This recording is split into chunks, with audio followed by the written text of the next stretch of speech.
ഇന്ന് നമ്മൾ വളരെ റിയൽ ആയിട്ടുള്ള ഒരു എപ്പിസോഡാണ് കാണാൻ പോകുന്നത്. So let's welcome with lots of love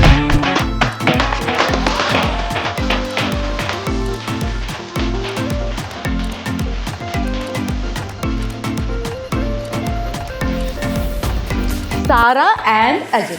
ഇപ്പൊ തന്നെ ഞാനൊക്കെ റൂഫേ ചെന്നേ.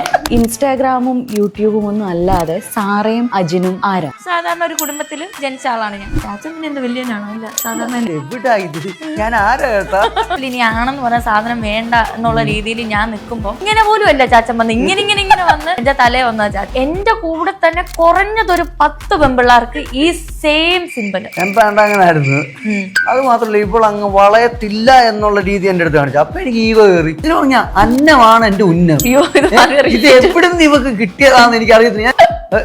പാട്ടല്ലേ നീ പറയും. തുടങ്ങട്ടെ. വായ വെക്കാൻ കൊള്ളത്തില്ല. ഫീലായോ? കള്ളം പറയാൻ പറ്റത്തില്ല. എന്നാലും ചേച്ചി ഫുഡ് കൊള്ളത്തില്ല. Hello everybody, welcome to let's be real with Aswathy Ashok Vishal. ഇന്ന് നമ്മൾ വളരെ റിയൽ ആയിട്ടുള്ളൊരു എപ്പിസോഡാണ് കാണാൻ പോകുന്നത്.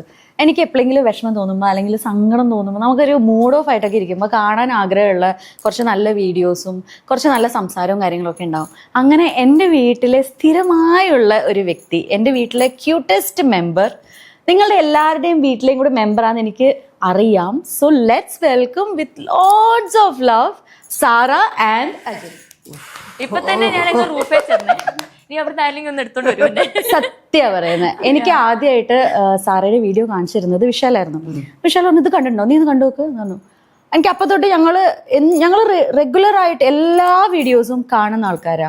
എനിക്കറിയാം ഒരുപാട് പേര് കണ്ടിട്ട്, ഞാൻ കണ്ട് അല്ലെങ്കിൽ ചോദിച്ച ഒരുപാട് പേര് പറഞ്ഞിട്ടുണ്ട് സാറയുടെ വീഡിയോ കണ്ടിട്ടില്ലേ. അറിയാം ഇന്നാളെന്ന് പറയുന്ന ആളാ. ഫസ്റ്റ് ഞാൻ ആദ്യം ചോദിക്കാം, നമ്മൾ ഇൻസ്റ്റയും ഇതൊക്കെ പറയുന്നതിനപ്പുറത്തേക്ക് ഈ ബിയോണ്ട് ദിസ് ഇൻസ്റ്റാഗ്രാമും യൂട്യൂബും ഒന്നും അല്ലാതെ സാറയും അജിനും ആരാ? ഞാൻ ശരിക്കും സത്യം പറഞ്ഞ ഒരു നാട്ടിൻപുറം, എനിക്ക് തോന്നുന്നു ചാച്ചനും അങ്ങനെ തന്നെയായിരുന്നു. പിന്നെ ചാച്ചന്റെ ലൈഫിലോട്ട് വന്നേ പിന്നെയാണ് ഞാൻ കുറച്ചും കൂടെ ഒന്നും കൂടെ ഒന്ന് ആക്റ്റീവ് ആവാൻ തുടങ്ങി. അതിനു മുമ്പ് ഭയങ്കര ആക്റ്റീവ് ആയിരുന്നു, പക്ഷെ ഇത്രയും ഹൈപ്പർ അല്ലായിരുന്നു. പിന്നെ എനിക്ക് ഇതുപോലെ തന്നെ ഫുഡ് കഴിക്കാനും ഒക്കെ ഇഷ്ടമാണ്. പിന്നെ ഞാൻ എല്ലാ ആൾക്കാരോടും ഇടപെടും. എനിക്ക് അറിയാത്ത ആൾക്കാരുടെ അടുത്തും പോയി ഞാൻ വിടും. അങ്ങനത്തെ ഒരു ക്യാരക്ടറിൽ സാധാരണ ഒരു കുടുംബത്തിൽ ജനിച്ച ആളാണ് ഞാൻ. ചാച്ചൻ പിന്നെ എന്ത് വലിയനാണോ? ഇല്ല, സാധാരണ തന്നെയല്ലേ. ഞാൻ സാധാരണ തന്നെയായിരുന്നു. പക്ഷെ ഇവിടെ കൂടിയപ്പോൾ ഞാൻ കുറച്ചൊരു അസാധാരണക്കാരനായി. അന്നേരം എനിക്ക് മനസ്സിലായി, ഞാനിത് എവിടാ, ഇത് ഞാൻ ആരാ കേട്ടാ. ആ ഒരു അവസ്ഥയാ. എവിടെ സ്ഥലം എവിടെയാ നിങ്ങൾ രണ്ടാളുടെയും? പത്തനംതിട്ട. രണ്ടുപേരും പത്തനംതിട്ട. പക്ഷെ ഞങ്ങൾ കൊച്ചി വെച്ചാ കണ്ടുമുട്ടുന്നത്. എന്താ അതിന്റെ ഒരു സ്റ്റോറി പറയൂ. അയ്യോ, അതോ ഞാൻ സത്യം പറഞ്ഞ ഇനിയും പ്രേമിക്കില്ല, എന്റെ ലൈഫിൽ ഇനി ആണെന്ന് പറഞ്ഞ സാധനം വേണ്ട എന്നുള്ള രീതിയിൽ ഞാൻ നിൽക്കുമ്പം നമ്മുടെ തലയിലൊരു വിധി എന്ന് പറയുമല്ലോ, ഇങ്ങനെയൊക്കെ, അതായത് ഇങ്ങനെ പോലും അല്ല ചാച്ചൻ വന്ന് ഇങ്ങനെ വന്ന് എന്റെ തലേ വന്ന ചാച്ചൻ. തലേ വന്നെന്ന് പറയുമ്പോ ബാഡായിട്ട് ചിന്തിക്കില്ല കേട്ടോ, ഞാനൊരു ഫണ്ണിന് പറഞ്ഞത്. സ്നേഹത്തിന്റെ പുറത്ത് സ്നേഹവാ എനിക്ക്. കേക്ക് ഞാൻ പറയട്ടെ. ഇപ്പൊ ഞാൻ പഠിച്ചോണ്ടിരിക്കുകയായിരുന്നു കോസ്മെറ്റോളജി നമ്മുടെ കടവന്ത്രയില്. അപ്പം ചാച്ചൻ ഒരു കസിന്റെ ഫ്ലാറ്റില് താമസിക്കുമായിരുന്നു. അപ്പം ചാച്ചൻ അവിടെ ഇരുന്നിട്ട് കോഴി കളിച്ചതാ. ഇൻസ്റ്റാഗ്രാം എടുത്തിട്ട് ഇത് വളരെ സീരിയസ്ലി ഞാൻ ഇങ്ങനെ കുറെ ഇങ്ങനെ ഓരോരുത്തർ സ്റ്റോറി ഇങ്ങനെ മറ്റേ ഇതെന്താ സ്റ്റാർ ഇട്ട് വന്നപ്പോ അങ്ങനെ കുറച്ചുപേര് റിപ്ലൈ തരുമല്ലോ. അങ്ങനെ സ്റ്റാർ ഇട്ട് എനിക്ക് മനസ്സിലായില്ല ചേച്ചി. ഇമോജി ഇല്ലേ സ്റ്റാർ, മറ്റേ നമ്മുടെ ഇങ്ങനെ സ്റ്റാർ പോലെ വരത്തില്ല ഒരു ഇമോജി. ഞാൻ ഇത് കഴിയുമ്പോ കാണിക്കാം. ഞാൻ നോക്കുമ്പോഴേ ഈ റിലേഷൻ എല്ലാം ആയി കഴിഞ്ഞ് ഞാൻ ആ ഫോൺ എടുത്ത് നോക്കുമ്പോ എന്റെ കൂടെ തന്നെ കുറഞ്ഞതൊരു 10 പെമ്പിള്ളാർക്ക് ഈ സെയിം സിമ്പിള്. അങ്ങനായിരുന്നു. ഇത് ഇടുന്ന ടൈമിൽ അപ്പൊ എല്ലാരും വിചാരിക്കും ചാച്ചൻ സിംഗിൾ ആയിരുന്നു. ആ ടൈമിൽ ചാച്ചന് 2 ഗേൾ ഫ്രണ്ട്സ് ഉണ്ടായിരുന്നു. പക്ഷെ എല്ലാം ടൈം പാസ് ആയിരുന്നു കേട്ടോ. ഞങ്ങളുടെ കല്യാണം കഴിഞ്ഞിട്ടും ഇൻബോക്സിൽ അത് എനിക്കും വരും ചാച്ചനും വരും. ഇപ്പോഴും ഞങ്ങള് ഹസ്ബൻഡും വൈഫും ആണെന്ന് അറിഞ്ഞിട്ടും വരും. പിന്നെ എന്താ ഇങ്ങോട്ട് വന്ന ചാച്ചൻ പിന്നെ അങ്ങോട്ട് വിടുവോ അവരെ? ഇപ്പൊ ഇല്ല കേട്ടോ. ചാച്ചൻ എന്റെ അടുത്ത് പറഞ്ഞത് ചാച്ചൻ പ്രേമിച്ചതില് എനിക്ക് കെട്ടണമെന്ന് മനസ്സിൽ വന്നത് നിന്നെ കണ്ടപ്പോഴാ. ബാക്കി എന്ത് കാരണം എന്താ പ്രേമിച്ചതിലൊന്ന് കെട്ടണമെന്ന് മനസ്സിലായി? ഇനി എനിക്ക് മനസ്സിലായി ഇനിയിപ്പം എന്തായാലും ഒന്നും നടക്കത്തില്ല, പരിപാടി ഒന്നും നടക്കത്തില്ല. എന്നാൽ പിന്നെ കെട്ടിയേക്കാന്ന്. അപ്പം ഞാൻ വിചാരിച്ചു അന്ന് ഇവളെ അങ്ങ് കെട്ടുക. അത് മാത്രമല്ല ഇവളങ്ങ് വളയത്തില്ല എന്നുള്ള രീതി എൻ്റെ അടുത്ത് കാണിച്ചു. അപ്പം എനിക്ക് ഇവിടെ വളർച്ചേ പറ്റത്തുള്ളൂ എന്ന് വിചാരിച്ചു. ഞാൻ ആദ്യം കണ്ടപ്പോ ഞാനിങ്ങനെ ഏതാ ഇവ എന്നുള്ള മൈൻഡ് ആയിരുന്നു എനിക്ക്, ഒന്ന് പോടാ ഇറക്കാന്നുള്ള രീതിയില്. പക്ഷെ എന്ത് ചെയ്യാനാ, ഞാൻ കോളേജ് വിട്ട് വരുമ്പോ അവിടെ ഇവിടെ എല്ലാം വന്ന് അപ്പുറത്ത് ഇപ്പുറത്ത് എല്ലാം വന്ന് അങ്ങ് നിക്കും. മറ്റേ സുരാജിന്റെ ഒരു പാട്ടുണ്ടല്ലോ, പറഞ്ഞു കൊടുക്കാ നീ ആൾക്കാർക്ക് വേണ്ടേ. ഒരു ദിവസം വലിയ മാസം കളിച്ച് ഇന്നോവ ക്രിസ്റ്റിയൊക്കെ കൊണ്ട് എന്റെ ഫ്രണ്ട് കൊണ്ട് ചവിട്ടിട്ട് ഡ്രോപ്പ് കേറിക്കോ അതെ അപ്പുറത്തോട്ട് ഡ്രോപ്പ് ചെയ്യാ. അങ്ങനെ എങ്ങനെയൊക്കെയോ പപ്പായൊക്കെ കൺവിൻസ് ചെയ്ത് അങ്ങനെ എന്നെ കല്യാണത്തിലെത്തി. എത്ര നാള് കഴിഞ്ഞിട്ടാണ്? ഞങ്ങള് ലിവിങ് ആയിരുന്നു, ഞങ്ങള് എടപ്പള്ളിയില് ലിവിങ് ആയിരുന്നു. ലിവിങ് കഴിഞ്ഞപ്പോ ഞങ്ങൾക്ക് രണ്ടുപേർക്കിനെ ഞങ്ങൾ രണ്ടുപേരും ഇല്ലാതെ പറ്റില്ല, കാരണം ഞങ്ങൾ അത്രയും ബോണ്ടായി. ലിവിങ് എന്ന് പറഞ്ഞു കഴിഞ്ഞാൽ നമ്മുടെ ഫാമിലി വീട്ടുകാർ തന്നെ നമ്മളെ അവിടെ വന്ന് വീടെടുത്ത് തന്ന് ഇതാക്കിയതാ. നമ്മുടെ വീട്ടുകാർ തന്നെ സംസാരിച്ച് അങ്ങോട്ടും ഇങ്ങോട്ടും സംസാരിച്ച് അത് കഴിഞ്ഞിട്ടാണ്. പ്രോഗ്രസീവ് അല്ലേ അജിന്? എന്താ വെച്ചാ കാര്യം നിങ്ങളിപ്പോ പറഞ്ഞു ഒരു നാട്ടുപ്രദേശത്ത് നിന്ന് വരാന്ന് പറഞ്ഞു, എത്ര പ്രോഗ്രസീവ് ആയിട്ട്. എങ്ങനെ രണ്ട് വീട്ടുകാരും എങ്ങനെ? നമുക്ക് കള്ളത്തരം കാണിക്കേണ്ട ആവശ്യമേ ഇത് വന്നിട്ടില്ല വീട്ടുകാർ. ഞാൻ സത്യം പറഞ്ഞ കള്ളത്തരം കാണിക്കത്തില്ല. ഇപ്പൊ ഇൻ കേസ് ഞാൻ എന്തെങ്കിലും ഒരു കള്ളം പറഞ്ഞാൽ തന്നെ എന്റെ അപ്പനും അമ്മയ്ക്കും നല്ലപോലെ അറിയാം. ഞാൻ അതുകൊണ്ട് ഞാൻ അതിനുവേണ്ടി നിക്കത്തില്ല. എല്ലാവരും ഓപ്പൺ ആയിട്ട് പറയുന്ന ആ ഒരു രീതിയാണ് എൻ്റെ വീട്ടില്. അപ്പൊ ഞാൻ അവതരിപ്പിച്ചു. പിന്നെ എനിക്ക് ഉറപ്പുണ്ടായിരുന്നു ഞാൻ കെട്ടുന്ന പയ്യനെ എനിക്ക് നല്ലപോലെ അറിയണം. അറിയാതെ ഞാൻ കെട്ടില്ല, കാരണം അറിഞ്ഞോണ്ട ഇപ്പൊ സൈഡിൽ ഇരിക്കുന്നത്. അപ്പം എനിക്ക് ഒരു ലൈഫല്ലോ. ആരാ സജസ്റ്റ് ചെയ്തേ ലിവിൻ? ഞാൻ ചാച്ചൻ എപ്പോഴും കാണാൻ വരുമായിരുന്നു. ഞാന് വീട്ടിൽ പത്തനംതിട്ടന്ന് കൊച്ചി ഒരു വീക്കിലൊരു 2 തവണയൊക്കെ വരുമായിരുന്നു. സ്കൂട്ടറിൽ വരുമായിരുന്നു. അവിടുന്ന് പൊതിച്ചോറൊക്കെ കെട്ടിക്കൊണ്ടായിരുന്നു വീട്ടിൽ നിന്ന്. അമ്മയും കൊണ്ട് ചോറൊക്കെ കെട്ടി ഇവളെ അവിടുന്ന് അന്ന് നീ ഹോസ്റ്റലിലല്ല വീട്ടിലാ. അപ്പം അവിടുന്ന് ചാടിക്കുമായിരുന്നു. എന്നിട്ട് ഞങ്ങൾ മറ്റേ എയർപോർട്ടിന്റെ അവിടെ പോയി ഫുഡൊക്കെ കഴിച്ചിട്ട് പിന്നെ ഞാൻ പോവാ. അന്ന് ഫുഡ് പറഞ്ഞ വീട്ടിൽ ഇവള് പറഞ്ഞു പൊതിച്ചോറ്, കാരണം അന്നേരം പോലെ ചോറിനോടുള്ള ഒരു അഗാധമായ നല്ല ഫുഡൊക്കെ അതെന്റെ വീട്ടിൽ നിന്ന് ഞാൻ പൊതി കെട്ടിക്കൊണ്ട് വരും. പിന്നെ ഞാൻ വിചാരിച്ചു അന്ന് പിന്നെ ഇവിടെ കാണാൻ നിൽക്കാമല്ലോ. അങ്ങനെയാണ് പിന്നെ ഞങ്ങൾ രണ്ടുപേരും ലിവിങ് എടുത്ത്. ഞാൻ പറഞ്ഞു എനിക്ക് സത്യം ഇങ്ങനെ ചുമ്മാ പ്രേമിച്ച് ചുമ്മാ സമയങ്ങളെ എനിക്ക് താല്പര്യമില്ല. എന്തുവാ എനിക്ക് അതിനകത്തൊന്നും ഒരു ഫീലിംഗും തോന്നിയിട്ടില്ല. എനിക്ക് എന്നാന്ന് വെച്ചാൽ ഒരു ലൈഫ് ഉള്ളത് ഇപ്പൊ ഈ ചാച്ചനാണ് എന്റെ പാർട്ണർ ആവാനുണ്ടെങ്കിൽ അതിന് ഓക്കെ ആണോ എന്നുള്ളത് എനിക്ക് അറിഞ്ഞാൽ മതി. അല്ലാതെ കുറെ ടൈം ഇങ്ങനെ കൊണ്ടുവരുന്നത് വേസ്റ്റ് ചെയ്യാൻ എനിക്കില്ല. കാരണം ഞാൻ കോളേജിൽ ഒരു റിലേഷൻഷിപ്പിൽ 4 വർഷം വെറുതെ വേസ്റ്റ് ആയിപ്പോയി. അതിൻ്റെ അതൊന്നും ഇല്ലായിരുന്നു. എന്നാലും ഇങ്ങനെ ചുമ്മാ എല്ലാവരും പറയുമല്ലോ ആ പെണ്ണ് അവനുമായിട്ട് ഇഷ്ടത്തിലാണെന്ന് പറഞ്ഞ അത്രയും വേസ്റ്റ് ആവും ടൈം. അപ്പം ഞാൻ ഇങ്ങനെ ഓപ്പൺലി പറഞ്ഞു, ഞാൻ എൻ്റെ വീട്ടിൽ പറഞ്ഞു. പിന്നെ ചാച്ചൻ സത്യം പറഞ്ഞാൽ ഭയങ്കര പാവമാണ്. ഈ എന്താ നമ്മളെ പെൺപിള്ളേരൊക്കെ ആഗ്രഹിക്കുന്ന ഒരു ക്യാരക്ടറാണല്ലോ. മതി ഇനി ഇൻബോക്സ് അല്ലെങ്കിൽ തന്നെ നിറഞ്ഞിരിക്കും കേട്ടോ. ഇനി എന്നെ ഒന്നിനും ലിമിറ്റ് ചെയ്യത്തില്ല. പിന്നെ എനിക്ക് എന്റേതായ ഫ്രീഡം ഉണ്ട്. അതെ ഇപ്പം ആൾക്കാർ ചോദിക്കാതെ ആരെങ്കിലും തരേണ്ടതാണെന്ന്. ഇപ്പം ഞാനൊരു നേരത്തെ ഒരു ടോക്സിക് റിലേഷൻഷിപ്പിലായിരുന്നു. ഞാൻ എന്നാ ചെയ്താലും പ്രശ്നമാണ്. ഈവൻ ഞാൻ ടോയ്ലറ്റിൽ പോകണമെങ്കിലും ഞാനൊന്ന് ടോയ്ലറ്റിൽ പൊക്കോട്ടെ എന്ന് ചോദിച്ച ആ ഒരു. പക്ഷെ ഇവിടെ എനിക്ക് അതിൻ്റെ ഒന്നും ആവശ്യമില്ല. ഇപ്പം ഇൻ കേസ് ആരെങ്കിലും ഒരാൾ വന്നിട്ട് പറയാ സാറേനെ അവിടെ ഇങ്ങനെ ഒരു സാഹചര്യത്തിൽ കണ്ടെന്ന് പറഞ്ഞാൽ പോലും ചാച്ചൻ വിശ്വസിക്കത്തില്ല. അത്രയ്ക്ക് ഞാനും ചാച്ചനും അങ്ങോട്ടും ഇങ്ങോട്ടും ഉൾക്കൊണ്ടിട്ട് അപ്പൊ അത്രയും ഉൾക്കൊണ്ടിട്ട് അത്രയും ഒരു കെമിസ്ട്രിയിലാണ് ഞങ്ങളുടെ ലൈഫ് പോകുന്നത്. അപ്പൊ ആ ഒരു രീതിയെല്ലാം എനിക്ക് ചാച്ചനെ ഭയങ്കര ഇഷ്ടം. പിന്നെ ആള് ഭയങ്കര പാവാ. എന്നെ എന്തോ ഞാൻ പറയണ്ട, അത്രയൊക്കെ മതിയുടെ. ഒത്തിരി ആയി കഴിഞ്ഞാൽ പിന്നെ ഇവനങ്ങ് റൂഫെ തട്ടി അതിന്റെ മേളിലങ്ങ് പോകും. നിങ്ങളിത് ആദ്യം വീട്ടിൽ പറഞ്ഞപ്പോഴേ എങ്ങനെയായിരുന്നു വീട്ടിലത്തെ റിയാക്ഷൻ? വീട്ടിൽ പറയുമ്പോ അമ്മ പറയും മോനെ ഇതെല്ലാം സക്സസ് ആവോടാ. കാരണം ഒന്നല്ലോ അത്രേ ഉള്ളൂ. കാരണം ഞാൻ ഇതുവരെ അങ്ങനെ പ്രേമത്തിന്റെ കാര്യം അങ്ങനത്തെ ഇതൊന്നും വീട്ടിലൊന്നും പറഞ്ഞിട്ടില്ല. കാരണം വീട്ടില് ഇത് എന്താ എന്റെ അങ്ങനെ ആ ഒരു കാര്യത്തിലോട്ട് വീട്ടുകാരങ്ങനെ പിന്നെ ഇങ്ങനെ പറഞ്ഞപ്പോ ഇവിടെ കാര്യം പറഞ്ഞപ്പോഴത്തേന് ഇവിടെ ഫോട്ടോ ഒക്കെ അടിച്ചപ്പോഴത്തേന് ഇവളെ ഭയങ്കരമായിട്ട് ഇഷ്ടപ്പെട്ടു. പിന്നെ അതുകൊണ്ട് ഇവളെന്നെ കൊണ്ട് കാണിച്ചു. ഇവള് ആദ്യം ഞാൻ ഇഷ്ടമാന്ന് പറഞ്ഞപ്പോൾ തന്നെ ഇവള് നേരെ പറയും ഇല്ല എനിക്ക് എൻ്റെ അപ്പനോട് പറയണം. എന്നിട്ട് നേരെ അവിടെ അപ്പൻ്റെ അടുത്തോട്ട് എന്നെ കൊണ്ടുപോകുന്നത് 10 ഓണമെങ്കിലും കുറഞ്ഞത് എൻ്റെ അപ്പനും കൊണ്ടിട്ടുണ്ട്. എന്നെ ഇവിടെ അപ്പൻ്റെ അടുത്തോട്ട് കൊണ്ടുപോകുന്നു. ഞാൻ അന്നേരം മറ്റേ ടാറ്റു ഒന്നും കാണാൻ ഫുൾ കൈ ഒക്കെ ഇട്ട് മാന്യനായിട്ട്. പുള്ളി പക്ഷെ അന്നേരെ പറഞ്ഞു ഭയങ്കര ആർട്ടിഫിഷ്യൽ. ഞാൻ പറഞ്ഞു ഇതുപോലെ നിനക്ക് ഇഷ്ടമാണോ ഒരു കാര്യം ചെയ്യാൻ എൻ്റെ അപ്പനുമായിട്ട് വന്ന് സംസാരിക്കും, പപ്പയ്ക്ക് ഓക്കെ ആണെങ്കിലും നമുക്ക് അതുമായിട്ട് പോവാന്ന്. ഞാൻ നോക്കുമ്പോ സ്ലീവ്ലെസ് ഒക്കെ അല്ല ഫുൾ സ്ലീവ് ഒക്കെ ഇട്ട് ഭയങ്കര മാന്യം കളിച്ച് പപ്പയുടെ മുന്നിൽ ഭയങ്കര സംസാരം. മറ്റേ ഇന്റർവ്യൂവിനൊക്കെ പോകുന്നവര്. ചാച്ചൻ അങ്ങോട്ട് തിരിഞ്ഞപ്പോഴത്തേക്ക് പപ്പ കാര്യമില്ല ഇവൻ ഉടായിപ്പാ, ചുമ്മാ ഉടായിപ്പാ. ഇത് വേണ്ട ഇത് വിട്ടേരെന്ന് പറഞ്ഞു. അതും ആ നാരങ്ങ വെള്ളം ഞാൻ മേടിച്ചോണ്ട് കൊടുത്തതാ. പപ്പയ്ക്ക് നാരങ്ങ വെള്ളം വാങ്ങിച്ചു കൊടുത്ത് പപ്പ എന്നോടും പറഞ്ഞു കുടിച്ചോളാൻ. ഇത് കുടിച്ച് ഗ്ലാസ് അവന്റെ കൊടുത്തു വിട്ടു. പപ്പ പറഞ്ഞു ഇത് വേണ്ട വിട്ടേക്കാൻ പറഞ്ഞു.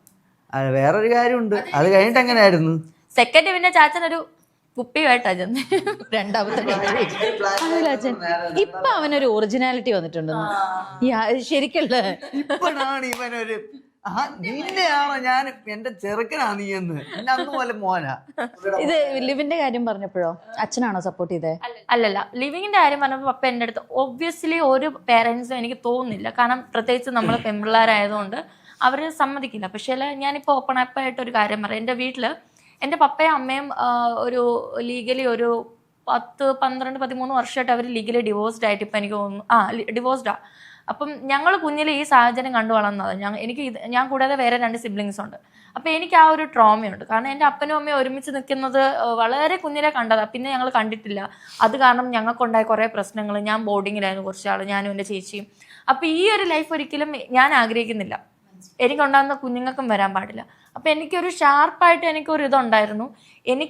ഞാൻ കല്യാണം കഴിക്കാൻ പോകുന്ന ആളിനെ നല്ല വൃത്തിയിൽ അറിഞ്ഞിരിക്കണം. കാരണം എൻ്റെ അമ്മയ്ക്ക് പപ്പായെ കല്യാണം കാണാൻ വന്ന പെണ്ണ് കാണാൻ വരുന്ന അന്ന് കണ്ടിട്ട് പിന്നെ അമ്മ എൻ്റെ അടുത്ത് പറഞ്ഞു പിന്നെ പപ്പായെ കാണുന്നത് പള്ളി വെച്ചിട്ടാ.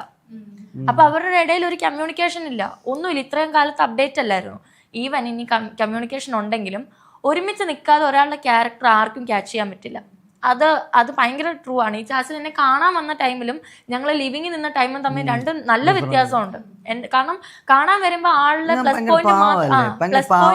പ്ലസ് പോയിന്റ് മാത്രമേ നമ്മൾ കാണുള്ളൂ. പക്ഷെ ഒരുമിച്ച് നമുക്ക് ഒരു 3-4 ദിവസം ഒരുമിച്ച് നിന്ന് കഴിയുമ്പോഴേ ഒരു മനുഷ്യന് എത്ര അഭിനയിക്കാൻ പറ്റും.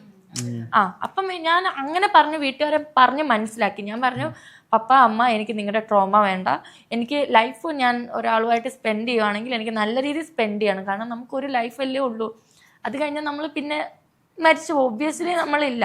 അപ്പം അങ്ങനെ പറഞ്ഞപ്പോൾ അവർക്ക് കാര്യം മനസ്സിലായി. ഇപ്പം എൻ്റെ അടുത്ത് പപ്പ പറഞ്ഞു നിനക്ക് അത്രയും ഓക്കെയാണ്. പിന്നെ ചാച്ചനെ അവർക്കും മനസ്സിലായി കുറച്ചൊക്കെ, പ്രത്യേകിച്ച് എൻ്റെ പപ്പയ്ക്ക് മനസ്സിലായി ഇവൻ ആൾ കൊള്ളാം, ജെന്യൂനാണ്.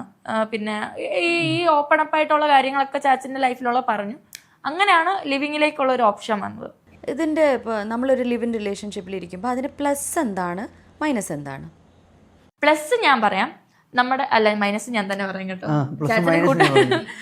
പ്ലസ് ഒന്ന് നമുക്ക് ഡീപ്ലി അറിയാൻ പറ്റും ഒരാളുടെ എന്തൊക്കെ പോസിറ്റീവ് നെഗറ്റീവ് നല്ല പോലെ അറിയാൻ പറ്റും. പിന്നെ ബോണ്ടിങ്, ഇപ്പം ഒരാൾ ഒരു പ്രശ്നം ഉണ്ടാക്കിയാൽ ഓപ്പോസിറ്റ് ഇരിക്കുന്ന ആൾ അത് സോൾവ് ആക്കാൻ റെഡി ആയില്ലെങ്കിൽ അതൊരിക്കലും നല്ല ഹെൽത്തി ആയിട്ടുള്ള റിലേഷൻഷിപ്പ് അല്ല. അപ്പം ഇതൊക്കെ നമുക്ക് ലിവിങ്ങിൽ നിൽക്കും പറയാം. ഇനി ഇതിൻ്റെ ഒരു നെഗറ്റീവ് വശം എന്ന് പറയുന്നത് രണ്ടുപേർക്കും ഒരേ മനസ്സായിരിക്കണം കെട്ടാനാണെന്നുള്ളത്. ഇപ്പോഴത്തെ കുറേ ആൾക്കാർ, എനിക്ക് തന്നെ പേഴ്സണലി അറിയാവുന്ന കുറേ ആൾക്കാർ ലിവിങ്ങിൽ നിൽക്കുന്നുണ്ട്, പക്ഷെ അത് കെട്ടാനല്ല. ഇതിനെ 2 രീതിയിൽ യൂസ് ചെയ്യുന്ന ആൾക്കാരുണ്ട്. ഞങ്ങളുടെ ഉദ്ദേശം എന്ന് പറയുന്നത് വളരെ ഹെൽത്തി ആയിട്ടുള്ള റിലേഷൻഷിപ്പ് മുന്നോട്ട് കൊണ്ടുപോകാൻ വേണ്ടിയിട്ടുള്ള ഇതായിരുന്നു. ഈ സെയിം തന്നെ ലിവിങ്ങിൽ നിന്നിട്ട് വേറെ ഉദ്ദേശമുള്ള ആൾക്കാരുണ്ട്. അതിപ്പോൾ ഞാൻ പറയാതെ തന്നെ അറിയാമേ, ഇപ്പോഴത്തെ കാലം എന്ന് പറയുന്നത് എനിക്ക് ഒട്ടും ഉൾക്കൊള്ളാൻ പറ്റാത്ത രീതിയിലുള്ള ഇപ്പൊ അങ്ങനെ ഒരാളെ ഞങ്ങൾക്ക് ഡയറക്റ്റ് അറിയാം. ഇപ്പൊ നമുക്കത് ഓപ്പൺ അപ്പ് ആവാൻ പറ്റില്ല. പക്ഷേ അതാണ് ഇതിന്റെ ഒരു നെഗറ്റീവ് പോയിന്റ് ഞാൻ പറയുന്നത്. ഞങ്ങൾ ഏറ്റവും ഫസ്റ്റ് ഞങ്ങൾ ഇമ്പോർട്ടന്റ് കൊടുക്കുന്നത് സെക്ഷലിയേക്കാളും ഞങ്ങൾ ഫീലിങ്സിനാണ്, ഭയങ്കരമായിട്ടുള്ള ബോണ്ടിങ്ങിനാണ്. പിന്നെ തേർഡാണ് ഞങ്ങൾക്ക് ഇങ്ങനെ ബാക്കിയുള്ള കാര്യങ്ങളൊക്കെ. അതുകൊണ്ടാണ് ഞങ്ങൾ സക്സസ് ആയത്. പക്ഷെ എല്ലാവരും അത് ആവണമെന്നില്ല. നൗ കമ്മിങ് ബാക്ക്, നമ്മൾ പേഴ്സണൽ ലൈഫൊക്കെ കുറച്ച് പറഞ്ഞു. അവിടെ നിന്ന് നിങ്ങൾ ഒരുമിച്ച് വന്നതിന് ശേഷം ഒരു ഇൻഫ്ലുവൻസർ ലൈഫിലേക്ക് കടന്നത് എപ്പോഴാണ്? അതെന്ന് പറഞ്ഞു കഴിഞ്ഞാൽ ഞങ്ങൾക്ക് സത്യം പറഞ്ഞു കഴിഞ്ഞാൽ ഞങ്ങളിങ്ങനെ ഇപ്പോൾ അവള് ലുലുവിലായിരുന്നു ജോലി ചെയ്തുകൊണ്ടിരുന്നത്. അപ്പം ഞാൻ ഹൈടെക് എന്ന് പറഞ്ഞ ലാബിലായിരുന്നു. അപ്പം ഞങ്ങളിങ്ങനെ വണ്ടി പോകുമ്പോൾ ഞാൻ പറയണ്ടി നമ്മുടെ ഈ വട്ടും ഇതൊക്കെ നമുക്കൊരു വീഡിയോ ആക്കി എടുത്തിട്ട് കഴിഞ്ഞാൽ ആൾക്കാർ നമ്മുടെ ഒരു കാര്യങ്ങളൊക്കെ ഒന്ന് എടുത്തിട്ട് നോക്കാം എന്താകുന്ന.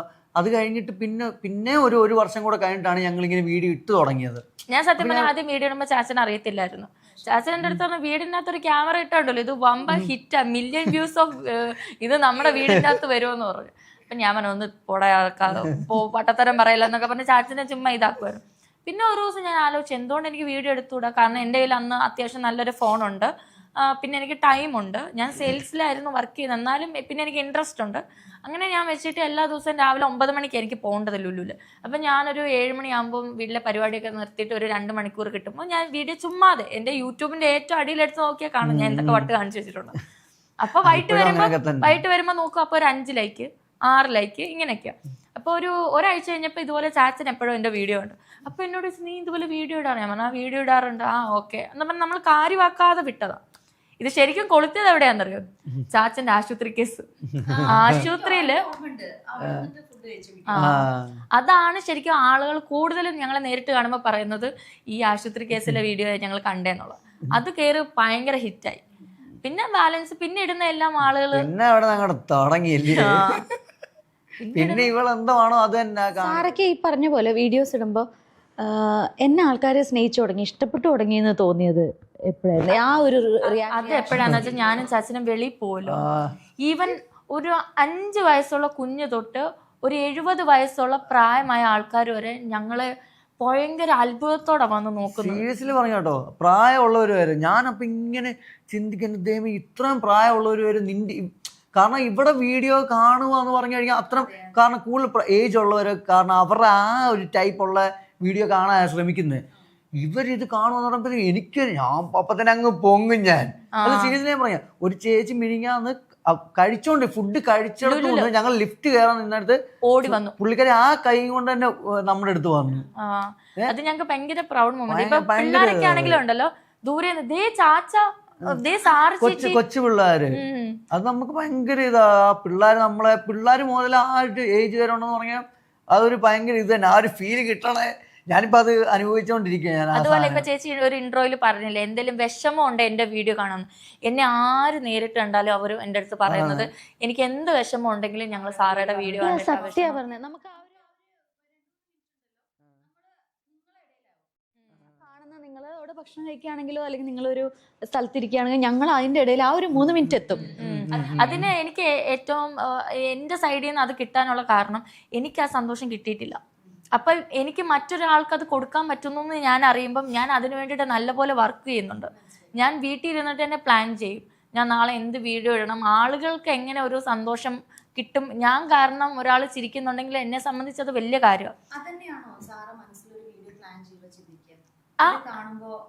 അതായത് ഞങ്ങളുടെ പല കണ്ടന്റുകളും സത്യം പറഞ്ഞാൽ സ്ക്രിപ്റ്റ് അല്ല, ഞങ്ങൾ ജെന്യുവനായിട്ടുള്ള വീഡിയോസ് തന്നെയാണ് ഇടുന്നത്. പിന്നെ ഫുഡ് കഴിക്കുന്ന ആളുകൾ ഉൾക്കൊണ്ട് തുടങ്ങിയപ്പം അതിൽ ഞാൻ പറയുന്ന വാചകങ്ങൾ ആൾക്കാർക്ക് ഭയങ്കര ഇഷ്ടമാണ്. ആൾക്കാർ പറയും ഈ വീഡിയോ ചിരിച്ചോണ്ടല്ലാതെ കാണാൻ പറ്റില്ല എന്നുള്ള രീതിയിൽ ആളുകൾ കമന്റ് ഇടും, പലരും കമന്റ് ഇടും.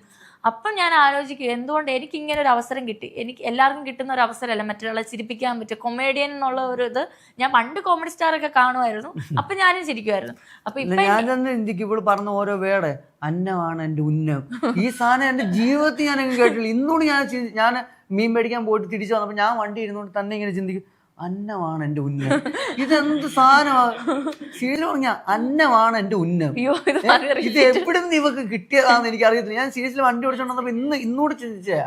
അപ്പൊ ഇങ്ങനെയുള്ള കാര്യങ്ങളൊക്കെ കൊണ്ട് ഞാൻ അങ്ങനെ എന്തെങ്കിലും നിങ്ങൾക്ക് രണ്ടാക്കും ബാക്ക്ഗ്രൗണ്ട് ഉണ്ടോ? അതായത് സ്കൂളിൽ പഠിക്കുന്ന കാലത്ത് കുറച്ച് ഡ്രാമയോ അല്ലെങ്കിൽ എന്തെങ്കിലും കൾച്ചറൽ ഫെസ്റ്റിവൽ ആക്റ്റീവ്, ഈ മിമിക്രി, മറ്റേ ഫാൻസി ഡ്രസ്സ്, അങ്ങനത്തെ, പിന്നെ ഡാൻസ്, അങ്ങനത്തെ സംഭവമൊക്കെ ഉണ്ട്. അങ്ങനത്തെ സംഭവം ഞാൻ എല്ലാത്തിലും ഉണ്ടായിരുന്നു. ഞാൻ സ്പോർട്സ്, നമ്മളിപ്പോ കലോത്സവം ഒക്കെ വരുമ്പോ ടീച്ചർ ആദ്യമേ വന്നിട്ട് നീ ഇല്ലടി വാ, പിന്നെ ഞാൻ ക്ലാസ് കട്ട് ചെയ്യുമല്ലോ. എനിക്കാണ് ചില മാത്സിന്റെ ടീച്ചറൊക്കെ മാത്സ് ക്ലാസ് ഒക്കെ എനിക്ക് ഭയങ്കര ബോറാ. സത്യം പറഞ്ഞാൽ എനിക്ക് എല്ലാത്തിനും കൂടെ ഒരു ഒറ്റ ബുക്കേ ഉള്ളൂ. ഇപ്പൊ ഈ മാത്സിന്റെ ടീച്ചറൊക്കെ ആവുമ്പോ മെയിനാ ഇവര് പിടിക്കും നമ്മളെ, പ്രത്യേകിച്ച് എന്നെ. ഇച്ചിരി അലമ്പ് കൂടുകയാണെങ്കിൽ എന്നെ പിടിച്ച ടീച്ചർമാർ ചില സബ്ജക്റ്റിനൊക്കെ എന്റെ പീരീഡിൽ നീ ആയിരിക്കണം ഫ്രണ്ടിലെന്ന് പറഞ്ഞിട്ട് പോകും. അപ്പൊ ഞാൻ നല്ല തോട്ടി പോലെ അന്നും നീളവാ. അപ്പൊ ഇവരൊക്കെ പീരീഡൊക്കെ കട്ട് ചെയ്യാൻ വേണ്ടി കലോത്സവത്തിന് എനിക്ക് അറിയാത്തതൊക്കെ ഈ കഥാപ്രസംഗമൊക്കെ വരുമല്ലോ, ഞാൻ ഒറ്റയ്ക്ക് നിന്നിട്ട് പിന്നെ ഒരാൾ മാത്രമായിട്ട് പാർട്ടിസിപ്പേറ്റ് ചെയ്ത് ഞാൻ ജയിച്ചു. കഥാപ്രസംഗം, മറ്റേ ദേശീയഗാനം, എല്ലാത്തിനും ഇല്ലാത്തതെല്ലാം ഞാൻ അങ്ങ് പോയി കയറും. ഞാൻ ഇങ്ങനെ ടീച്ചർമാരോട് ചോദിക്കും, എന്തേലും ആരെങ്കിലും ഇല്ലാത്തോണ്ടോ എന്റെ പേരങ്ങോട്ട് വേണ്ടി. അതാണ് ടീച്ചർമാർക്കൊക്കെ ഭയങ്കര ഇതാ. പിന്നെ എല്ലാവർക്കും എന്നെ ഭയങ്കര കാര്യമായിരുന്നു കേട്ടോ. ഫെയർവെല്ലിന് ഞാൻ ഇപ്പോഴും ഓർക്കുന്നുണ്ട്, ടീച്ചർ എന്റെ കൈ പിടിച്ച് ഇങ്ങനെ കരഞ്ഞിട്ട് ടീച്ചറിന്റെ കേക്ക് കൂടെ എന്റെ കയ്യിൽ തന്നു. ഭയങ്കര ഒരു മൊമെന്റ് ആയിരുന്നു. രാജൻ എന്തായിരുന്നു പഠിച്ചത്? ഞാൻ 12th കഴിഞ്ഞിട്ട് മെക്കാനിക്കലിന് പോയി, അത് ഡ്രോപ്പ് ചെയ്ത്. അത് കഴിഞ്ഞിട്ട് പിന്നെ അവിടെ മുതൽ ചെറിയ ചെറിയ ജോലിയൊക്കെ ചെയ്ത് പിന്നെ ദുബായി പോയി, അവിടെ ഫയർ ഫൈറ്റിങ്ങിൻ്റെ ജോലി ചെയ്ത്. അവിടെ നിന്ന് വന്ന് പിന്നെ സൗദിക്ക് പോയി, പിന്നെ ഇവിടെ വന്ന് ഹൈടെക് എന്ന് പറഞ്ഞ ലാബിൽ ഇവിടുത്തെ എറണാകുളത്ത് തന്നെ കയറി. അത് കഴിഞ്ഞ് ചാച്ചൻ സൊമാറ്റോ ഓടി. സ്വിഗ്ഗി ഓടിയിട്ടുണ്ട്. ഒരു ഒരു നല്ലപോലെ സ്വിഗ്ഗി ഓടിയിട്ടുണ്ട്. ശരിക്കും സത്യം പറഞ്ഞാൽ ഞങ്ങളുടെ ലൈഫ് ഭയങ്കര സ്ട്രഗിൾ ആയിരുന്നു. ഇപ്പം ഞങ്ങൾക്ക് കിട്ടുന്ന ഈ ഒരു സന്തോഷം ഞങ്ങൾ ശരിക്കും പറഞ്ഞാൽ പോരാടി നേടിയാന്നൊക്കെ പറയില്ലേ. കാരണം ഞാനും ചാച്ചനും ഒരു നേരത്തെ ആഹാരം ഞങ്ങളിങ്ങനെ ഞാനും ചാച്ചനും കൂടെ നമ്മുടെ ഈ ഒബ്രോൺ മോളുടെ വാതിക്കല് ഇങ്ങനെ ഫേസ് ടു ഫേസ് കൈ പിടിച്ചെന്ന് കരഞ്ഞ ഒരു മൊമെന്റ് ഉണ്ടായിട്ടുണ്ട്. കാരണം കയ്യിൽ 10 പൈസ ഇല്ല. ആ ഒരു സ്റ്റേജ് ഞങ്ങൾ എത്തി. കാരണം ഞങ്ങൾ ഭയങ്കര വിഷമം എന്ന് പറഞ്ഞാൽ അന്ന് ഭയങ്കര കറക്റ്റ് ഞാൻ പറയാം. ഞങ്ങളുടെ കല്യാണം കഴിഞ്ഞ് ആലോചിച്ചോണം, കല്യാണം കഴിഞ്ഞ് ഞങ്ങൾ തന്നെ കല്യാണം എല്ലാം നടത്തി. അന്ന് ഇതുപോലൊരു മാല, ചാച്ചന്റെ കഴുത്തിലൊരു മാല എല്ലാം ഞങ്ങൾ അധ്വാനിച്ചുണ്ടാക്കി. പിന്നീട് ഈ കല്യാണം കഴിഞ്ഞപ്പോഴത്തേക്കും ഞങ്ങളിൽ ഒരാളുടെ ജോബ് പോയി, ഈ ഹൈടെക്കിൽ നിന്ന് ജോബ് പോയി. പിന്നെ ചാച്ചൻ സ്വിഗ്ഗി ഓടാൻ തുടങ്ങി. പക്ഷെ അത്രയും ചാച്ചൻ വിചാരിച്ച പോലെ പറ്റിയില്ല. കാരണം ചാച്ചൻ അത് ശീലമില്ലല്ലോ. മഴയത്തും വെയിലത്തും ഒക്കെ ചാച്ചൻ കടന്ന് സ്വിഗ്ഗി ഓടി. 12 മണി ആ ടൈം വരെ ഓടുമായിരുന്നു. പിന്നെ എനിക്ക് കിട്ടുന്ന സാലറി ആകെ ഞങ്ങളുടെ റെന്റിനും കറണ്ട് ബില്ലിനും വാട്ടർ ബില്ലിനും പിന്നെ ഈ പോകുന്ന ഈ വഴിക്കുള്ള ചെലവിനും ഉള്ളൂ. അപ്പോൾ ഒന്നുമില്ലാതെ വരിക കല്യാണം കഴിഞ്ഞിട്ട്. ഞാൻ ആഗ്രഹിച്ച് ഞാനും ചാച്ചനോട് കെട്ടി. മിന്ന് എനിക്ക് 2ാമത്തെ ആഴ്ച കൊണ്ട് വിൽക്കേണ്ടി വരും. എൻ്റെ കഴുത്തിൽ നീ മിന്ന് ചാച്ചൻ ഊരിയപ്പം എനിക്കുണ്ടായ അവസ്ഥ എനിക്ക് പറയാൻ പറ്റില്ല. കാരണം നമ്മൾ അത്ര ആഗ്രഹിച്ച് നമ്മളെല്ലാവരും മുന്നിൽ നിന്ന് കെട്ടി ഒരു വലിയൊരു മൊമെന്റ് കഴിഞ്ഞിട്ട് 2 ആഴ്ച നമ്മളോട് ആരുമില്ല, ഞാനും ചാച്ചൻ തന്നെ ആയപ്പം ഇത് ഊരേണ്ടി വരിക എന്ന് പറഞ്ഞാൽ, എന്നിട്ട് ഞങ്ങൾ കൊണ്ട് വിറ്റു, ചാച്ചൻ്റെ കഴുത്തിലും കൊണ്ട് വിറ്റു. അത്യാവശ്യം ഞങ്ങളുടെ കടങ്ങൾ തീർന്നു. എന്നിട്ട് ഞങ്ങൾ എങ്ങും എത്തിയില്ല. ഈ കല്യാണത്തിന്റെ കടമെന്ന് പറഞ്ഞുണ്ടല്ലോ, അത് മെയിനായിട്ട് എനിക്ക് ഇപ്പോഴും ഞങ്ങളുടെ വീട്ടുകാരോട് എതിർപ്പുള്ള ഒരു കാര്യം ഇതാ. ഞങ്ങള് പറഞ്ഞു ലീഗലി ഞങ്ങള് രജിസ്റ്റർ ചെയ്യാന്ന് പറഞ്ഞപ്പോ അവർക്ക് പറ്റില്ല. ഫുള്ള് ഞങ്ങൾ കൊണ്ട് ചെയ്തതാ. പക്ഷെ അവർക്ക് അത് പറ്റില്ല. അവർക്ക് നാട്ടുകാരെന്ത് വിചാരിക്കും, നാട്ടുകാരെ. പക്ഷെ ഒരു പോയിന്റ് എന്താന്ന് വെച്ചാല് ഈ കല്യാണത്തിന് എല്ലാ ആൾക്കാരും കൂടെ ഉണ്ടാവും. എല്ലാവരും നല്ലപോലെ ഫുഡൊക്കെ കഴിച്ച് ഹാപ്പി ആയിട്ട് ഞങ്ങളുടെ കല്യാണത്തിന് ഞങ്ങളുടെ കൂടെ ഫോട്ടോ പോലും എടുക്കാതെ കഴിച്ചിട്ട് മുങ്ങിയ ടീംസ് ഉണ്ട്. അത് അവരുടെ ഇത് എനിക്ക് അത്ര വേണ്ടപ്പെട്ടവർ മാത്രം നമ്മുടെ കൂടെ ഒന്ന് ഫോട്ടോ എടുക്കുക. അവര് വേണമെന്നാ ഞങ്ങൾ ഉദ്ദേശിച്ചത്. ഈ നാട്ടുകാരെ ഒന്നും വിളിച്ചിട്ട് ഒരു കാര്യമില്ല. ശരിക്കും ഞങ്ങളുടെ കല്യാണത്തിന്റെ സ്റ്റോറി ഞാൻ പറയാം. ചാച്ചൻ മിന്ന് കെട്ടി കഴിഞ്ഞിട്ട് ഞാൻ കാണുക. അപ്പൊ ഈ ഇടത്ത് സൈഡിലാണ് ഈ ഓഡിറ്റോറിയം. അപ്പൊ മിന്ന് കെട്ടി കഴിഞ്ഞിട്ട് ഞാൻ ഇങ്ങനെ ഇടത്തോട്ട് നോക്കിയപ്പോൾ ആൾക്കാർ തള്ളി ഇടിച്ച് പോയി ഫുഡ് കഴിക്കുക. ഈവൻ കല്യാണം പോലും കഴിഞ്ഞിട്ടില്ല. എന്നിട്ട് നമ്മൾ സ്റ്റേജിൽ കയറിയപ്പോഴത്തേക്ക് എല്ലാവരും പോയി അവിടുന്ന്. അതൊരു പാട്ട്. ഇതിന്റെ ഒരു പ്രശ്നം എന്താണെന്ന് വെച്ചാൽ ഇതൊക്കെ കഴിയുമ്പോൾ ഉണ്ടല്ലോ, ഈ ഫിനാൻഷ്യലി പ്രശ്നം വരുന്ന ആർക്കാ? നമുക്ക് തന്നെ. എൻ്റെ ആഗ്രഹം എന്താണെന്ന് വെച്ചാൽ ഈ കല്യാണത്തിന് വരുന്ന ആൾക്കാർ എനിക്ക് ഓർമ്മ വേണം. ഈവൻ എനിക്ക് ഒരു ഓർമ്മ പോലും ഇല്ലാതെ കുറേ ആൾക്കാർ വന്ന് കഴിച്ചിട്ട് പോയി. ഇവരാരാണെന്ന് എന്താണെന്ന് അറിയത്തില്ല. പിന്നീടുള്ള കടങ്ങൾ നമ്മൾ തന്നെ തീർക്കാൻ വേണം. അതിലും എന്ത് ബെറ്ററാ ഒരു ചെറിയ തോതിൽ നല്ലൊരു ആൾക്കാരെയൊക്കെ വിളിച്ച് നല്ലൊരു ഫുഡ് കൊടുത്ത് വിടുക. ബാക്കി പൈസ ഒന്നേൽ കൊണ്ട് നമുക്ക് മെമ്മറബിൾ ആയിട്ട് എനിക്ക് ചാച്ചന് വേണം എവിടെയെങ്കിലും കൊണ്ട് സ്പെൻഡ് ചെയ്യാം. ഞങ്ങൾ ഒത്തിരി പെട്ടുപോയി എന്ന് പറഞ്ഞാൽ വേറെ ആരും നമുക്ക് അനാവശ്യമായിട്ടൊരു ബേർഡൻ അല്ലേ, ഒരു കാര്യമില്ലാണ്ട്. വേറെ ആരും കൂടുതൽ ഞാനും ഇവളും മാത്രം. ഇനി എന്തോ ചെയ്യണം, ഇവിടുത്തെ വീടിന്റെ റെന്റ് ഇനി എന്തോ ചെയ്യണം അറിയാൻ ഞങ്ങൾ പെട്ടുപോയി. എനിക്ക് ആ പോയിന്റ് ഓഫ് ടൈമിൽ സത്യം പറഞ്ഞു കഴിഞ്ഞാൽ ഒന്നെങ്കിൽ തെണ്ടേണ്ട അവസ്ഥ വരും. കാരണം ജോലി എന്ന് പറഞ്ഞിട്ടുണ്ടല്ലോ, നമുക്ക് കംഫർട്ടായിട്ടുള്ളൊരു ജോലിയാണ്. ഈ ലുലുവിൽ തന്നെ ഞാനിപ്പോഴത്തെ ഓപ്പൺ ആയിട്ട് പറയാം, ഞാൻ അത്ര സേഫ് അല്ലായിരുന്നു അവിടെ. കാരണം വരുന്ന കസ്റ്റമേഴ്സ് പല രീതിയിലാണ്. ഞാനൊരു പെൺകുട്ടിയാണ്, ചേച്ചിക്ക് ഇപ്പം അത് റിലേറ്റ് ചെയ്യാൻ പറ്റും. ഇപ്പം 10 ആണുങ്ങൾ നമ്മുടെ അടുത്ത് വന്ന് സാധനങ്ങൾ ചോദിച്ചാൽ ആ 10 ആണുങ്ങളുടെ ഉദ്ദേശം അവർക്ക് ആ സാധനം വേണ്ടിയിട്ടല്ല. ഏതോ 1-2 ആൾക്കാർക്ക് മാത്രമേ ആ സാധനം ആവശ്യമുള്ളൂ. ബാക്കി ഒരു 8 ആണുങ്ങളുടെ ഉദ്ദേശം വേറെ. ഞാനത് അനുഭവിച്ചതുകൊണ്ടാണ് ഞാൻ അത് പറയുന്നത്. ഡയറക്റ്റ് ചോദിച്ചിട്ടുണ്ട് എൻ്റെ അടുത്ത് ഭയങ്കര ബാഡായിട്ടുള്ള രീതിയിൽ ചോദിച്ചിട്ടുണ്ട്. ഞാൻ മിക്ക ദിവസം രാത്രി പോയി വീട്ടിൽ പോയി കടന്ന് കരഞ്ഞിട്ടുണ്ട്. ചാച്ചാ എനിക്കിനി ഒരു രീതിയിലും അവിടെ ജോലി ചെയ്യാൻ പറ്റില്ല, പക്ഷെ നമുക്ക് ഫിനാൻഷ്യലി സ്റ്റേബിൾ അല്ല, എന്ത് ചെയ്യും? ആ ഒരു അവസ്ഥ വന്നിട്ടുണ്ട്. ഇപ്പം നമ്മൾ പുറമേ ഈ ചിരിക്കുകയും കളിക്കുകയൊക്കെ ആണെങ്കിലും ഞാനും ചാച്ചനും അത്രമേൽ സ്ട്രഗിൾ ചെയ്തിട്ടുണ്ട്. അപ്പം ഞങ്ങൾ ഇവിടെ ഒബ്രോൺ പോയി കരഞ്ഞ് എന്ത് ചെയ്യണമെന്ന് അറിയാതെ അവിടുന്ന് തുടങ്ങി ചാച്ചൻ പിന്നെയും സ്വിഗ്ഗി ഓടി. ഞങ്ങൾ തളർന്നില്ല. അവിടുന്ന് പിന്നെയും ചാച്ചൻ സ്വിഗ്ഗി ഓടി. ഞാൻ കുറച്ച് നാൾ വേറൊരിടത്ത് സെയിൽസിൽ നിന്നു. അങ്ങനെ നിന്നപ്പോഴാണ് ഞാൻ ഈ യൂട്യൂബിൽ വീഡിയോ ഇട്ട് തുടങ്ങി ഇപ്പൊ ഇങ്ങനെ വന്ന് നിൽക്കുന്നത്. നല്ലൊരു സ്ട്രഗിൾസ് ഉള്ള ഒരു ഇതായിരുന്നു. പക്ഷെ അത് ഇവിടെ വരെ എത്തിയില്ലേ, ആ ഹാർഡ് വർക്ക് വിട്ടുകൊടുക്കാതെ. എനിക്ക് തോന്നുന്നു കാണുന്ന ആൾക്കാരാണെങ്കിലും അതാണ് അതിലെ ഇൻസ്പിറേഷൻ. ഇന്നിപ്പം എനിക്കും ചാച്ചനും പോകാൻ വാഹനം, പിന്നെ ഒരു മഴയില്ലാതെ ഒരു വണ്ടി ഞങ്ങൾക്ക് ഉണ്ടെന്നിപ്പം. ഇതിനു മുന്നേ ഞാനും ചാച്ചനും ഈ വഴി കൂടെ ഇങ്ങനെ പോവല്ലോ, കാറിലൊക്കെ പോകുന്ന ആൾക്കാരൊക്കെ ചള്ളയൊക്കെ അടിച്ച് തെറിപ്പിച്ച് എൻ്റെയും ചാച്ചൻ, എൻ്റെ ഒരു ദിവസം ഞാൻ ഡ്യൂട്ടിക്ക് പോവാം, എൻ്റെ ഡ്രസ്സേ ഫുള്ള് ചള്ളയായി. ഈ ചള്ള വെച്ചോണ്ട് ഞാൻ അവിടെ ഡ്യൂട്ടിക്ക് നിന്നിട്ടുണ്ട്. അപ്പം ഞാനിങ്ങനെ ആലോചിക്കും, ചാച്ചൻ്റെ അടുത്ത് പറയുകയും ചെയ്യും, ആളുകളൊക്കെ എന്താല്ലേ നമ്മളിങ്ങനെ പോകുന്നു, അവരറിയുന്നുണ്ട്, അവർ ആ ഒരു സ്പീഡിപ്പോൾ. അതുകൊണ്ട് ഞാനും ചാച്ചനും വണ്ടിയിൽ പോയാലുണ്ടല്ലോ ഭയങ്കര കെയർഫുൾ ആയിരിക്കും. ഞങ്ങള് 2 വീലേഴ്സിലൊക്കെ പോകുന്ന ആൾക്കാരെ ഭയങ്കരമായിട്ട് നിർത്തി കൊടുക്കും. അവരുടെ ദേഹത്തൊക്കെ അവർ സേഫ് ആണോ, മഴയത്തൊക്കെ പോയാൽ വളരെ നീറ്റായിട്ടാ ഞങ്ങൾ ആ ഒരു ഇതിൽ വന്നതുകൊണ്ടാണ് ഞങ്ങൾക്ക് അറിയാവുന്നത്. ഇപ്പൊ എല്ലാവർക്കും ആ ഒരു ഇത് വരണമെന്നില്ല. ഞങ്ങൾ ഓരോ കാര്യങ്ങൾ പഠിച്ചിട്ടുള്ളത് ഞങ്ങളുടെ അനുഭവങ്ങളിൽ നിന്നാണ്. അതുകൊണ്ട് ഞങ്ങൾ വളരെ അത്ര ആ രീതി വന്നോണ്ടാണ് നമുക്ക് ഇതൊക്കെ അറിയാവുന്നത്. അല്ലെങ്കിൽ നമുക്കും അറിയില്ല. നമ്മൾ പണ്ട് മുതലേ നമ്മൾ ഇച്ചിരി ഇതായിട്ടുള്ള നമുക്ക് അറിയാൻ പറ്റത്തില്ല ഇങ്ങനെ സംഭവമൊക്കെ ഉണ്ടെന്ന്. ബാക്കിയുള്ളവരുടെ ഫീലിങ്സ് എന്തുവാ ഇതൊന്നും അറിയാൻ പറ്റില്ല. ഇപ്പൊ പക്ഷെ എനിക്ക് നല്ലപോലെ അറിയാം. എനിക്ക് ചാച്ചനെ എപ്പോഴും ഞാൻ എന്താ കൂടെ പിടിക്കുന്നതെന്ന് വെച്ചാല് ഇങ്ങനെയൊക്കെ വരുമ്പോഴേ ഞാൻ ഇപ്പോഴും ഓർക്കുന്നുണ്ട് വഴി സൈഡിൽ ചാച്ചന് ഇറങ്ങി നിന്ന് എന്റെ ദേഹമൊക്കെ തുടച്ച് തന്നിട്ട് പിന്നെ എന്നെ വണ്ടി കയറ്റിക്കൊണ്ട് പോകുന്നു. ഭയങ്കര കുറെ അതാ ഭയങ്കര കണ്ടാൽ നമുക്ക് മനസ്സ് നിറയുന്ന കുറെ കാര്യങ്ങൾ ചാച്ചൻ എനിക്ക് വേണ്ടി ചെയ്തു തരും.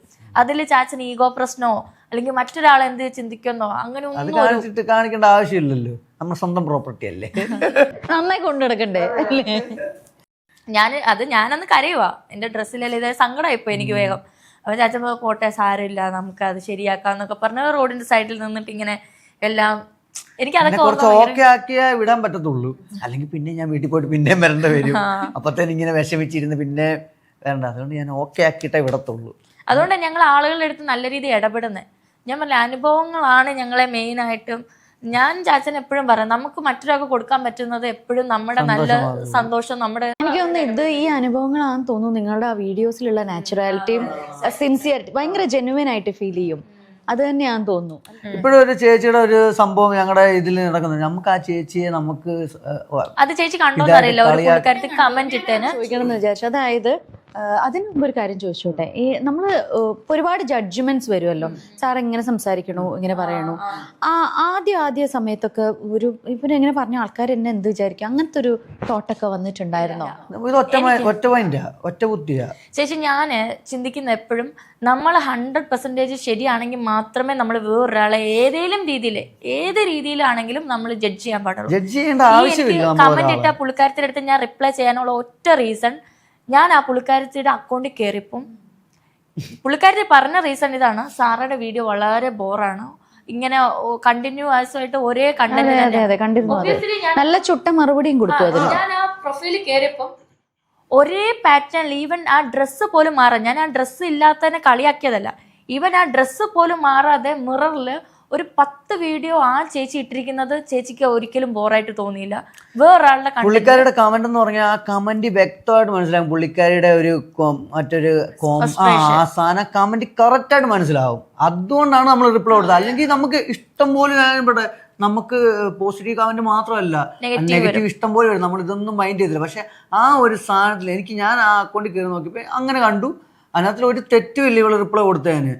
പുള്ളിക്കാരുടെ ആ കമന്റിനകത്ത് പുള്ളിക്കാരുടെ ഫ്രസ്ട്രേഷൻ എന്തോ ആണ് പുള്ളിക്കാരി കറക്റ്റായിട്ട് എഴുതി വെച്ചിട്ടുണ്ട്. എന്റെ ചാച്ചന്റെ വേറൊരു കാര്യം, ചേച്ചി എവിടെ വേണമെങ്കിലും ഇൻസ്റ്റാഗ്രാമിലോ യൂട്യൂബിലോ ഫേസ്ബുക്കിലോ ഞങ്ങൾ നല്ലത് കണ്ടാൽ ഒരു ഹാർട്ടോ അല്ലെങ്കിൽ എന്തെങ്കിലും ഒരു നല്ല വാചകം എഴുതും. ഇന്ന് വരെ ഒരു മോശം കണ്ടാൽ പോലും ഉണ്ടല്ലോ ഞാൻ സ്കിപ്പ് ചെയ്യുന്ന വിടാതെ സംസാരിക്കേണ്ട ആവശ്യമില്ല. ഓരോരുത്തരുടെ രീതിയിലായിരിക്കും ചെയ്യുന്നത്. നമ്മൾ അഴുക്കാണെങ്കിൽ സ്കിപ്പ് ചെയ്ത് വിടുക. നമുക്ക് അൺഫോളോ നമ്മൾ ആരും ഉണ്ടല്ലോ മറ്റൊരാളെ വേദനിപ്പിക്കാതിരിക്കുക. ഞാൻ ഏറ്റവും മാക്സിമം ശ്രമിക്കുന്ന ഒരു കാര്യം. കാരണം നമുക്ക് അതുകൊണ്ട് ഒന്നും കിട്ടത്തുമില്ല. നമ്മൾ വളരെ ഒറ്റ റിയാലിറ്റി വന്നാൽ മതി. നമ്മൾ വെറും തൽക്കാലത്തേക്ക് മാത്രം ഈ ലോകത്തേക്ക് വന്നവരാ. ഒരു ഘട്ടം കഴിയുമ്പോൾ നമ്മളൊക്കെ പോകും ഇവിടെ നിന്ന്. പിന്നെ നമ്മൾ ആരാണോ എന്താണെന്നോ ബാക്കി ജീവിച്ചിരിക്കുന്ന ആൾക്കാർ പോലും ഓർക്കുകയില്ല. അപ്പം നമ്മൾ നമ്മൾ ലൈവായിട്ട് നിൽക്കുന്ന ടൈമിൽ നമ്മുടെ നല്ലത് മാത്രം ആളുകൾക്ക് കൊടുക്കുക. എൻ്റെ കൂടെ നിന്നവർക്കും എന്നെ പരിചയപ്പെട്ടുള്ള ആളുകൾക്കും അറിയാം ഞാൻ എങ്ങനെയാണ് അവരുടെ അടുത്തെന്നും. ഞാൻ ഒരു രീതിയിലും ആർക്കും എനിക്ക് പാർഷ്യാലിറ്റി ഇല്ല. എനിക്കിപ്പം ഒരു സെലിബ്രിറ്റീനെ കണ്ട ഒരു സാധാരണ ആളെ കണ്ടാലും ഞാൻ 2 പേരുടെ അടുത്ത് ഒരുപോലെ തന്നെ ആയിരിക്കും. കാരണം ഞാൻ ചെയ്യുന്ന ഒറ്റ കൺസേൺ ഹ്യൂമൻ ആണോ. ഇപ്പം പെറ്റ്സ് ആണ് ആനിമൽസ് ആണെങ്കിലും ഞാൻ എല്ലാവരോടും ഒരേ രീതിയിലാണ്. അപ്പം എനിക്ക് ഇങ്ങോട്ട് കിട്ടുമ്പോൾ ഞാൻ അങ്ങോട്ട് വെറുതെ വിടേണ്ടതല്ല. അതുകൊണ്ടാണ് ഞാൻ ആ ചേച്ചിയുടെ അടുത്ത് പറഞ്ഞത്. അതിനി ആര് വന്നാലും നമ്മൾ അങ്ങോട്ട് കൊടുക്കുക തന്നെ ചെയ്യും. ഞാൻ ഒരു വട്ടം പറഞ്ഞു, പാട്ട് പാടിക്കൊണ്ടിരിക്കുമ്പോൾ നമ്മുടെ പ്രായം അപ്പുറത്തുള്ള ഒരാൾക്ക് ഉണ്ടാവുമ്പോ ഇപ്പുറത്തുള്ള ആൾക്ക് ഉണ്ടാവും, സ്വാഭാവികം. നമ്മളെപ്പോഴും നമ്മുടെ പാട്ട് എന്റെ പാട്ടുകഥ പോയി ഞാനിത് പറയട്ടെ, ആ ആള് പ്രതികരിച്ച രീതിയിൽ തന്നെ പ്രതികരിക്കണമെന്നില്ല. എല്ലാരും പറയും കമന്റ് അവര് കമന്റ് അല്ലേ ഇട്ടുള്ളൂ, അപ്പൊ കമന്റ് രീതി തന്നെ അങ്ങനല്ല. ഞാനെന്താ വീട്ടിലോട്ട് കത്തയക്കുവാണോ?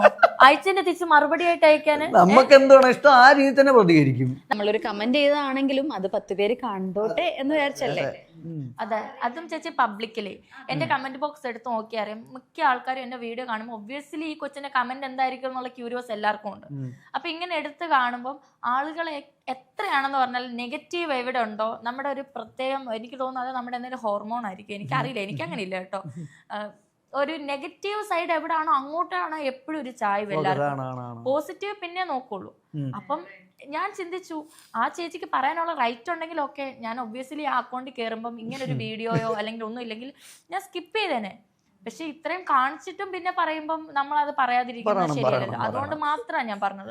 ആക്ഷന്റെ റിയാക്ഷനേ ആയിട്ടുള്ളൂ, അത് ഇതായിരുന്നില്ല ആക്ഷൻ. പുള്ളിക്കാരി ബ്ലോക്ക് ചെയ്തിട്ട് പോയി നമ്മളെ രണ്ടുപേരെയും. പുള്ളിക്കാരി വേറൊരു വീഡിയോ ഇട്ടായിരുന്നു, എനിക്ക് മെസ്സേജ് അയച്ചെന്നൊക്കെ പറഞ്ഞു. അപ്പം നമ്മളത് ചോദിച്ചപ്പം നമ്മൾ തെളിവ് സഹിതം അങ്ങോട്ട് പുള്ളിക്കാരി കാണിച്ചപ്പോൾ പുള്ളിക്കാരി ഞങ്ങളെ ബ്ലോക്ക് ചെയ്ത്. ഇപ്പോഴൊക്കെ ഈ പാട്ടുകഥ ഞാൻ പറയണ്ടോ? നമ്മളെ പാട്ട് പറയണേ, അതേതാടി പാട്ട് കഥ? അല്ല, ആ പാട്ടുകഥ ഇനി പറഞ്ഞിട്ട് അയ്യോ അത് പറഞ്ഞില്ലെങ്കിൽ അതെ ടെൻഷനായി പോകും. പറയട്ടെ, ഇത് ശരിക്കും ചിരിച്ചോണ്ട് പറയേണ്ട ഒരു കഥയല്ലായിരുന്നു. അതാണ് നമ്മൾ എപ്പോഴും ഉണ്ടല്ലോ, ഞാൻ എപ്പോഴും എല്ലാവരുടെ അടുത്തും സംസാരിക്കുമല്ലോ, എപ്പോഴും നമ്മുടെ സ്വരം, അതായത് നമ്മൾ പാട്ട് പാടിക്കൊണ്ടിരിക്കുമ്പോൾ നമ്മുടെ സൗണ്ട് നല്ലതാകുമ്പോ തന്നെ നിർത്തിയേക്കണം. ഞാൻ ഉദ്ദേശിച്ചു, മനസ്സിലായോ? ഇപ്പൊ മനസ്സിലാവത്തില്ല. നീയാണ് ഈ പറയുന്നത് ഇതൊക്കെ. നമ്മുടെ സ്വരം മോശമായിട്ട് നിർത്തി കഴിയുമ്പോ അതിൻ്റെ അകത്ത് എന്തെങ്കിലും നെഗറ്റീവ് വരും. നമ്മൾ പാട്ട് പാടിക്കൊണ്ടിരിക്കുമ്പോ തന്നെ നമ്മുടെ സ്വരം നല്ലതാകുമ്പോ തന്നെ നിർത്തിയേക്കണം, ആ സ്വരത്തിൽ നിർത്തിയേക്കണം. അങ്ങനെയാണ് എന്റെ ഒരു ക്യാരക്ടർ. ഇത് രണ്ടുപേരും കിളിയെ ഇങ്ങനെ ഒന്ന് പറഞ്ഞു പറത്തി വിടാവോ? ഇതൊന്ന് കട്ട് ചെയ്യാവോ? പക്ഷെ വേണ്ട, ഞാൻ വളരെ സിൻസിയറിറ്റി അല്ല, അത്രേ ഉള്ളൂ. അപ്പൊ ചേച്ചിക്ക് മനസ്സിലായില്ലല്ലേ? അതെന്നറിയാ, അത് ആ കമന്റ് വന്നപ്പം ആ കമന്റിന് ഞാനൊരു റിപ്ലൈ കൊടുത്തു. ബസ് ഞാൻ പാടി എന്റെ സ്വരം നന്നായപ്പോ തന്നെ ഞാൻ നന്നായിക്കൊണ്ടിരുന്നപ്പോ തന്നെ നിർത്തി. പിന്നെ അത് ഞാൻ മോശമാക്കാൻ നിന്നില്ല. തിരക്കുള്ളവർക്ക് ഇതിന് സമയം ഉണ്ടാവില്ല. അതില്ല, സീരിയസ്ലി അന്നില്ല. ഒന്ന് കഴിഞ്ഞ അടുത്ത കാര്യങ്ങളിലേക്കാണല്ലോ മാറി പോകുന്നത്. സത്യം പറഞ്ഞല്ലേ, ഞാനിപ്പോ ഇവിടെ ഇരിക്കുവാണല്ലോ, ഇപ്പൊ നിങ്ങൾ പോലും ചിന്തിക്കാത്ത കാര്യമൊക്കെ ഞാൻ ഇവിടെ ആലോചിച്ചുകൊണ്ടിരിക്കുന്നത്. എങ്ങനെ ഭയങ്കര മൾട്ടി ടാസ്കിംഗ് ആണോ? ഭയങ്കര ഇതില് ആണ്. നമ്മൾ സംസാരിച്ചോണ്ടിരിക്കുന്ന സമയത്ത് കുറെ ഇടത്തൊക്കെ പോയിട്ട് വരും. അതായിരിക്കും അവളുടെ ആ ഒരു രീതിയിൽ ഞാൻ വളർന്നു വന്ന സാഹചര്യം അത്. ഞാന് ഇപ്പൊ ഞാൻ പറഞ്ഞില്ലേ ഞാൻ ബോർഡിങ്ങിലായിരുന്നു എന്ന്. എനിക്ക് ഒരു കൊച്ചിന്റെ കാര്യം കേട്ട് ഭയങ്കര, ഇപ്പോഴും എനിക്ക് അത് ഭയങ്കര ട്രോമയാണ്. ഞാൻ അവിടെ ഉണ്ടായിരുന്നപ്പം ഇതുപോലെ തന്നെ ലേഡീസിന്റെ ബോർഡിംഗ് ആണ്. ആ കൊച്ചിന്റെ സ്വന്തം അച്ഛൻ, ഇപ്പം മേ ബി ആ കൊച്ചു വീഡിയോ ആണ്, എനിക്കറിയില്ല ആളെവിടെയാണെന്ന് പോലും എനിക്കറിയില്ല. സ്വന്തം അച്ഛൻ ആ കൊച്ചിനെ ബോഡി പാർട്സിലൊക്കെ ഇതാക്കിയിട്ട് അമ്മ നേരിട്ട് കാണാണ്ട് വന്നിട്ട് അവർ കൊണ്ട് ബോർഡിങ്ങിലാക്കിയതാണ്. അവളുടെ ഓരോ ജീവിതാവസ്ഥയ്ക്ക് ഞാൻ 3ാം ക്ലാസ്സിലുള്ളപ്പോൾ എൻ്റെ അടുത്ത് പറയുക, എൻ്റെ അച്ഛൻ എന്നെ ഇങ്ങനെ തൊട്ടു, ഞാൻ ഇവിടെ ഇങ്ങനെ തൊട്ടു. അപ്പം ഈ 3ാം ക്ലാസ് തൊട്ട് ഞാൻ ഇങ്ങനെയുള്ള കഥകളാണ് കേൾക്കുന്നത്. നോർമലി ഞാൻ ഇപ്പം കാണുന്ന പിള്ളേരൊക്കെ കാർട്ടൂൺ കാണുന്നു, അവർ ഭയങ്കരമായിട്ട് എൻജോയ് ചെയ്ത ലൈഫ് കാണുന്നു. ഞാൻ ഇപ്പോഴും പലപ്പോഴും ലുലുവിലൊക്കെ പോകുമ്പോൾ പിള്ളേരൊക്കെ അച്ഛൻ്റെ അമ്മയുടെയും കൂടെയൊക്കെ ടോയ്സൊക്കെ വാങ്ങിച്ച് ഭയങ്കര അടിപൊളി ജിൽ. പക്ഷെ എനിക്ക് അങ്ങനെ ഒരു കുട്ടിക്കാലം കിട്ടിയിട്ടില്ല. ഞാൻ കേൾക്കുന്ന കഥകൾ മൊത്തം ഉണ്ടല്ലോ ലോകത്തെ കഥകളാണ്. താരയുടെ ചിരിയും കളിയൊക്കെ കേൾക്കുമ്പോൾ നമ്മൾ ഇങ്ങനത്തെ ഒരു സ്റ്റോറി ഇതിന്റെ ബിഹൈൻഡ് ഉണ്ടെന്ന് നമ്മൾ വിചാരിക്കുകയില്ല. ഞാൻ എത്ര വട്ടം ലുലുവിൽ നിന്ന് ഞാൻ നിൽക്കുന്ന നിപ്പ് എൻ്റെ കണ്ണിൽ കൂടെ ഇങ്ങനെ കുടുകൂടാ വെള്ളം പോയ അവസ്ഥയുണ്ട്. കാരണം എനിക്ക് ഓരോ ഫാമിലിയെ കാണുമ്പോൾ എനിക്ക് ഭയങ്കര എനിക്കറിയില്ല, ഞാൻ അങ്ങനത്തെ ഒരു ലൈഫ് റിയലൈസ് ചെയ്തിട്ടില്ല. എൻ്റെ പപ്പയുടെ അമ്മയുടെ ഫോൾട്ടാന്ന് ഒരിക്കലും ഞാൻ പറയില്ല, അവരുടെ പേരൻസിന്റെ ഫോൾട്ടാണ്. കാരണം നമ്മൾ ഒരു തുണയെ തിരഞ്ഞെടുക്കാനുള്ള അവസരം അവർക്കൂടെ കൊടുക്കണം. അന്നത്തെ കാലത്ത് അവരത് ചെയ്യാഞ്ഞത് കൊണ്ടാണ് എൻ്റെ അമ്മയ്ക്ക് ഇതൊന്നാണ് ഞാൻ വിശ്വസിക്കുന്നത്. അപ്പം ഇങ്ങനെയുള്ള ഒരു കുറേ കാര്യങ്ങൾ കുഞ്ഞിലെ തൊട്ടേ ഞാൻ കേട്ടിട്ടുള്ളത് കൊണ്ട് എനിക്ക് എല്ലാ കാര്യങ്ങളെപ്പറ്റും ഭയങ്കര വ്യക്തമാണ്. ഞാനിപ്പോൾ എത്ര ജിൽജിലാണെന്ന് പറഞ്ഞാലും നെക്സ്റ്റ് സെക്കൻഡിൽ അവിടെ എന്ത് സംഭവിക്കും എന്നുള്ളത് ഞാൻ ഇവിടെ ഇരുന്ന് പ്രെഡിക്റ്റ് ചെയ്യും. കാരണം എൻ്റെ ഏജിനേക്കാൾ കൂടുതൽ കാര്യങ്ങൾ ഞാൻ അറിഞ്ഞു. അതാണ് പറ്റിപ്പോയത്. ഇപ്പം എൻ്റെ സെയിം ഏജ് ഉള്ളൊരു പെൺകുട്ടിക്ക് മേ ബി ഞാൻ പറയുന്ന കാര്യം റിലേറ്റ് പോലും ചെയ്യാൻ പറ്റില്ല. കാരണം അവൾ ആ സ്റ്റേജിലോട്ട് വന്നിട്ടുണ്ടാവില്ല. പക്ഷെ ഞാൻ ഒരു 50 വയസ്സ് ഉള്ള ഒരാൾ കാണേണ്ടതും കേൾക്കേണ്ടതുമായിട്ടുള്ള രീതിയിലുള്ള കാര്യം വരെ ഓൾറെഡി അറിഞ്ഞു കഴിഞ്ഞു. അതുകൊണ്ടാണ് ഞാനും ചാച്ചനും ഭയങ്കര ടൈംസിൽ പോകുന്നത്. ചാച്ചൻ ഇപ്പോൾ 28 വയസ്സുണ്ടെങ്കിലും ഞാൻ പറയുന്ന പല കാര്യങ്ങളും ചാച്ചന് കുട്ടിത്തമാശയും, കാരണം ചാച്ചൻ ആ ഒരു ഇതിലല്ല. ഞാൻ മനസ്സിലാക്കുന്ന ചാച്ചൻ എപ്പോഴും ഒരു കുട്ടിയാണ്. ചാച്ചൻ ശരിക്കും ഉണ്ടല്ലോ ഒരു ബേബിയെ പോലെ തന്നെയാ. ഇവിടെ അടുത്ത് വന്നപ്പോ ഇച്ചിരി ബേബിയായി. നമ്മുടെ കൂട്ടുകാരൊക്കെ കളിയാക്കും, പക്ഷെ അതെനിക്ക് പ്രശ്നമുള്ള കാര്യമല്ല. ആളുടെ ഏറ്റവും വലിയ പോസിറ്റീവ് കള്ളത്തരം ഒന്നും കാണിക്കാറില്ല. നമുക്ക് എന്തുണ്ടായാലും ഇടയ്ക്ക് ഇച്ചിരി ടാറ്റു ഒട്ടിച്ച് മറ്റേ ഫുൾ സ്ലീവ് ഒക്കെ ഇട്ട് വരുന്നേ ഉള്ളൂ. ഭയങ്കരമായിട്ട് അങ്ങനെയുള്ള കാണുമ്പോഴേ ഞാൻ കാണുമ്പോ ഇങ്ങനെ ഇവൻ എന്നുള്ള രീതിയായിരുന്നു. പിന്നെ ഇവനെ അടുത്തറിഞ്ഞപ്പോൾ ഞാനിങ്ങനെ ആലോചിച്ചു. അപ്പോഴാണ് എനിക്ക് മനസ്സിലായത് നമ്മളൊരാളുടെ ഫേസ് കണ്ടിട്ട് ആളെ ജഡ്ജ് ചെയ്യല്ലെന്നുള്ളത്. അതിന് മുന്നേ ഒക്കെ ഞങ്ങളുടെ അമ്മ പറയുന്ന ഒരു ബുക്കിന്റെ താള് കണ്ടിട്ട് ആ ബുക്ക് എന്താണെന്ന് നീ പറയല്ലേ എന്ന്. പക്ഷെ ചാച്ചനെ ഭയങ്കര അടിപൊളി. അല്ല, നമുക്ക് മാറാം, നമുക്ക് ടോപ്പിക്ക് മാറാം. സാറ ഫുഡ് കഴിക്കുന്നത് നമ്മൾ എല്ലാവരും കണ്ടിട്ടുണ്ട്. ഞാനൊരു കാര്യം ചോദിക്കട്ടെ, സാറ ഇങ്ങനെ മെയിൻറ്റെയിൻ ചെയ്യാൻ വേണ്ടിയിട്ട്, ഹെൽത്ത് മെയിൻറ്റെയിൻ ചെയ്യാൻ വേണ്ടി ഫിറ്റ്നസ്സിന് സാറ എന്താ ചെയ്യുന്നത്? ഞാൻ ഇവിടെ ചോദിക്കുന്നില്ല, അവിടെ ചോദിക്കാം. ഒന്നും ചെയ്യുന്നില്ല, വീട്ടിൽ നല്ലപോലെ ജോലി ചെയ്യും, നല്ലപോലെ വീട്ടിൽ ജോലി ചെയ്യും, ഫുഡ് ഉണ്ടാക്കും. ഇവൾ ഒരു സമയത്ത് അടങ്ങിയിരിക്കത്തില്ല. ഒന്നെങ്കിൽ എന്താ വീഡിയോ എഡിറ്റിങ്ങിലാണെങ്കിൽ അതിനകത്തില്, അല്ലെങ്കിൽ മറ്റേ വീട് എപ്പോഴും ഇങ്ങനെ ക്ലീൻ ചെയ്തുകൊണ്ടിരിക്കണം വീട്. കറക്റ്റ് സിറ്റുവേഷൻ മറ്റേ ആടി ടൂനത്ത് പാത്രക്കെട്ട് കഴിയുന്നൊക്കെ പറയത്തില്ലേ, പരിപാടി എപ്പോഴും കഴുകല. പക്ഷെ വേറെ ഇവള് വീഡിയോ ചെയ്തോണ്ടിരിക്കുവാണെങ്കിൽ ചിലപ്പോ ഞാൻ പാത്രമൊക്കെ കഴുകും, ഞാനും ക്ലീൻ ചെയ്യും. എനിക്ക് അങ്ങനത്തെ ഞാൻ ആഹാരം കഴിച്ചെടുത്ത് അവിടെ തന്നെ പ്ലേറ്റ് വെച്ചിട്ട് പോകുന്നവനായിരുന്നു ഞാൻ. കാരണം അമ്മ എന്നെ അങ്ങനെ, കാരണം എന്നെ കൊണ്ടൊന്നും ചെയ്യിപ്പിക്കില്ല. അമ്മ എനിക്ക് എപ്പോഴും ഇങ്ങനെ ആഹാരം എന്നെ കഴിക്കുക. കാരണം അമ്മ അങ്ങനെ പഠിപ്പിച്ചു. ഞാൻ ആഹാരം കഴിക്കുന്ന അവിടെ തന്നെ പ്ലേറ്റ് വെച്ചിട്ട് പോയിരുന്നു. ഇവിടെ കൂടെ വന്നേ പിന്നെ അപ്പൊ ഫിറ്റ്നസിന് വേണ്ടി പ്രത്യേകിച്ച് ഒന്നും ചെയ്യുന്നില്ല. ശരി, ഞങ്ങൾ പക്ഷെ ഇങ്ങനെ പ്ലാൻ ചെയ്യുന്നുണ്ട് ജിമ്മിൽ. ഇങ്ങനെ സാറാ ഞാൻ തിരിച്ചു ഇങ്ങനെ ഈ കഴിക്കുന്നൊക്കെ എവിടെ പോകുന്നു? അതെ, ഞാൻ എപ്പോഴും മനസ്സിലാക്കുന്ന നമ്മുടെ ശരീരം എപ്പോഴും വേർക്കണം. വേർത്ത് കഴിഞ്ഞാൽ തന്നെ നമ്മുടെ ശരീരത്തിലെ പകുതി പ്രശ്നം കഴിയും. എൻ്റെ ചേച്ചിയൊക്കെ ഒരു പോർഷൻ ഇത്രയും ചോറ് കഴിക്കുള്ളൂ, ഞാൻ ഇത്രയും കഴിക്കും. ഇവള് നേരെ കഴിച്ചിട്ട് പോയി ഒരു മൂലയിൽ പോയി ചാരി അങ്ങിരിക്കും. ഞാൻ അപ്പോഴും ഇരിക്കുന്നില്ല. എനിക്ക് ബ്രെയിനിലേക്കാണ് തോന്നിയത് ഫ്യൂല് മൊത്തം ഇങ്ങനെ പറയാന്നേ. ഇവിടെ ഇങ്ങനൊക്കെ പറയുമ്പോ ഞാൻ ഇത് എവിടുന്ന് വരുന്നത്? ഞാൻ എവിടെ വേറെ അതെ, ഞാൻ ഇടയ്ക്ക് നിങ്ങൾ സംസാരിക്കുമ്പോ ഞാൻ മൈൻഡ് കട്ടാവും. ഞാൻ പിന്നെ വേറെ എവിടെയല്ലോ. ഇപ്പൊ ഞാൻ പോയത് എവിടെയാന്നറിയോ? ആ നേരത്തെ നമ്മൾ പറഞ്ഞല്ലോ ഓടിട്ടിട്ടാ വീട്ടില് മറ്റേ ഫുഡിന്റെ അവിടെ ഒന്ന് പോയിട്ട് വന്നു. ഫുഡിന്റെ കാര്യം പറഞ്ഞപ്പോ ഞാൻ നേരെ അങ്ങോട്ടങ്ങ് പോയി. സാർക്ക് ഏറ്റവും ഇഷ്ടമുള്ള ഭക്ഷണം എന്താ? എനിക്ക് ഏറ്റവും ഇഷ്ടം നമ്മുടെ വീട്ടിലെ ചോറ്, നല്ല മറ്റേ പുളിയും എരിവും ഒക്കെ ഉള്ള നല്ല കൊഴുത്ത മീൻകറി, നല്ല മോര്, നല്ല മെഴുക്കുവരട്ടി. തിരിച്ച് ചോറ് കിട്ടും. ചാച്ചാ കള്ളം പറയല്ല, സത്യം പറഞ്ഞത് വീട്ടിലുണ്ടാക്കുന്നില്ല. അല്ല ഞാൻ ഉണ്ടാക്കും. അതിന് ഉള്ള അവസരം ഇവള് തരുന്നില്ല. ഞാൻ ഉണ്ടാക്കും, അല്ല ഫുഡ് ഉണ്ടാക്കും, അതിനുള്ള അവസരം ഇവള് തരുന്നില്ല. ചാച്ച ഫുഡ് ഉണ്ടാക്കും, വായ വെക്കാൻ കൊള്ളത്തില്ല. ഫീലായോ? കള്ളം പറയാൻ പറ്റത്തില്ല. എന്നാലും ചേച്ചി ഫുഡ് കൊള്ളത്തില്ല. നമുക്ക് ഉണ്ടാക്കി പഠിക്കാം, കുഴപ്പമില്ല. മേലെ എന്നോട് പറഞ്ഞേക്കല്ലേ. എനിക്ക് എന്റെ കിച്ചൺ ഒരു ലാഭാക്കാൻ താല്പര്യമില്ല, അതുകൊണ്ട് ഞാൻ കേട്ടാറില്ല. അല്ല, പക്ഷെ ഇവിടെ ഫുഡ് അടിപൊളിയായിട്ടുണ്ടാകും കേട്ടോ. ഇവിടെ അപ്പൻ ഷെഫാ. അപ്പൊ അതിന്റെ ഒരു സാധനം, അതുകൊണ്ട് ഞാൻ എന്തോ പറഞ്ഞാലും ഇവക്ക് ഇഷ്ടമല്ലെങ്കിൽ പോലും ആ സാധനം എനിക്ക് ഉണ്ടാക്കി തരും. അങ്ങനെ ഒരു ഗുണമുണ്ട് എന്റെ കുഞ്ഞിനെ. ഏറ്റവും ഇഷ്ടമുള്ള ഫുഡ് എന്താ? എനിക്ക് നല്ല കപ്പയും മീൻകറി. എല്ലാം കഴിക്കും, പക്ഷെ കപ്പയും മീൻകറിയും വിട്ടുള്ള ഒരു പരിപാടി ഇല്ല ഞാൻ. ഈ സാറ് ഇത്ര ഫുഡിയാന്ന് സാറക്ക് തോന്നിയത് എപ്പോഴാണ്? അതോ നേരത്തെ തൊട്ടേ എങ്ങനെയായിരുന്നു? അതോ ഈ ഫുഡിലോട്ട്? എനിക്ക് ശരിക്കും ഫുഡൊക്കെ ഇഷ്ടമാണ്. ഞാൻ എപ്പോഴും റിയലൈസ് ചെയ്യുന്നൊരു കാര്യം, ഞാൻ ഉണ്ടാക്കുന്ന പണം കൊണ്ട് ഞാൻ എവിടെയും പോകുന്നില്ല, ഞാൻ കാണിക്കുന്ന ആർഭാടം കൊണ്ട് ഞാൻ എവിടെയും പോകുന്നില്ല. എനിക്ക് കൊടുക്കാൻ പറ്റുന്ന ഏറ്റവും നല്ല കാര്യം ഫുഡാണ്. എനിക്ക് എന്നെ ട്രീറ്റ് ചെയ്യാൻ പറ്റുന്ന ഒറ്റ കാര്യം ഫുഡാണ്. ഞാനിപ്പോൾ വിഷമത്തിലാണോ, ഒരു പ്ലേറ്റ് ചോറങ്ങ് തിന്നു. ഇപ്പൊ എന്തെങ്കിലും സന്തോഷമാണോ, ഒരു പ്ലേറ്റ് ചോറങ്ങ് തിന്നു. ഇനി ഇത് രണ്ടുമല്ല, ചുമ്മാ ഇരിക്കുവാണോ, ഒരു പ്ലേറ്റ്. ഞങ്ങൾ വഴക്കുണ്ടെങ്കിൽ നമ്മൾ സാധാരണ നേരത്തെ എന്ന് പറഞ്ഞു കഴിഞ്ഞാൽ നമ്മൾ കഴിക്കാതെ മിണ്ടാതെ മാറി കിടക്കും. ഇതങ്ങനെയല്ല, ഞാൻ ചിലപ്പോൾ മാറി കിടക്കും, ഇവള് പിണങ്ങി കഴിഞ്ഞാൽ അന്നേരം.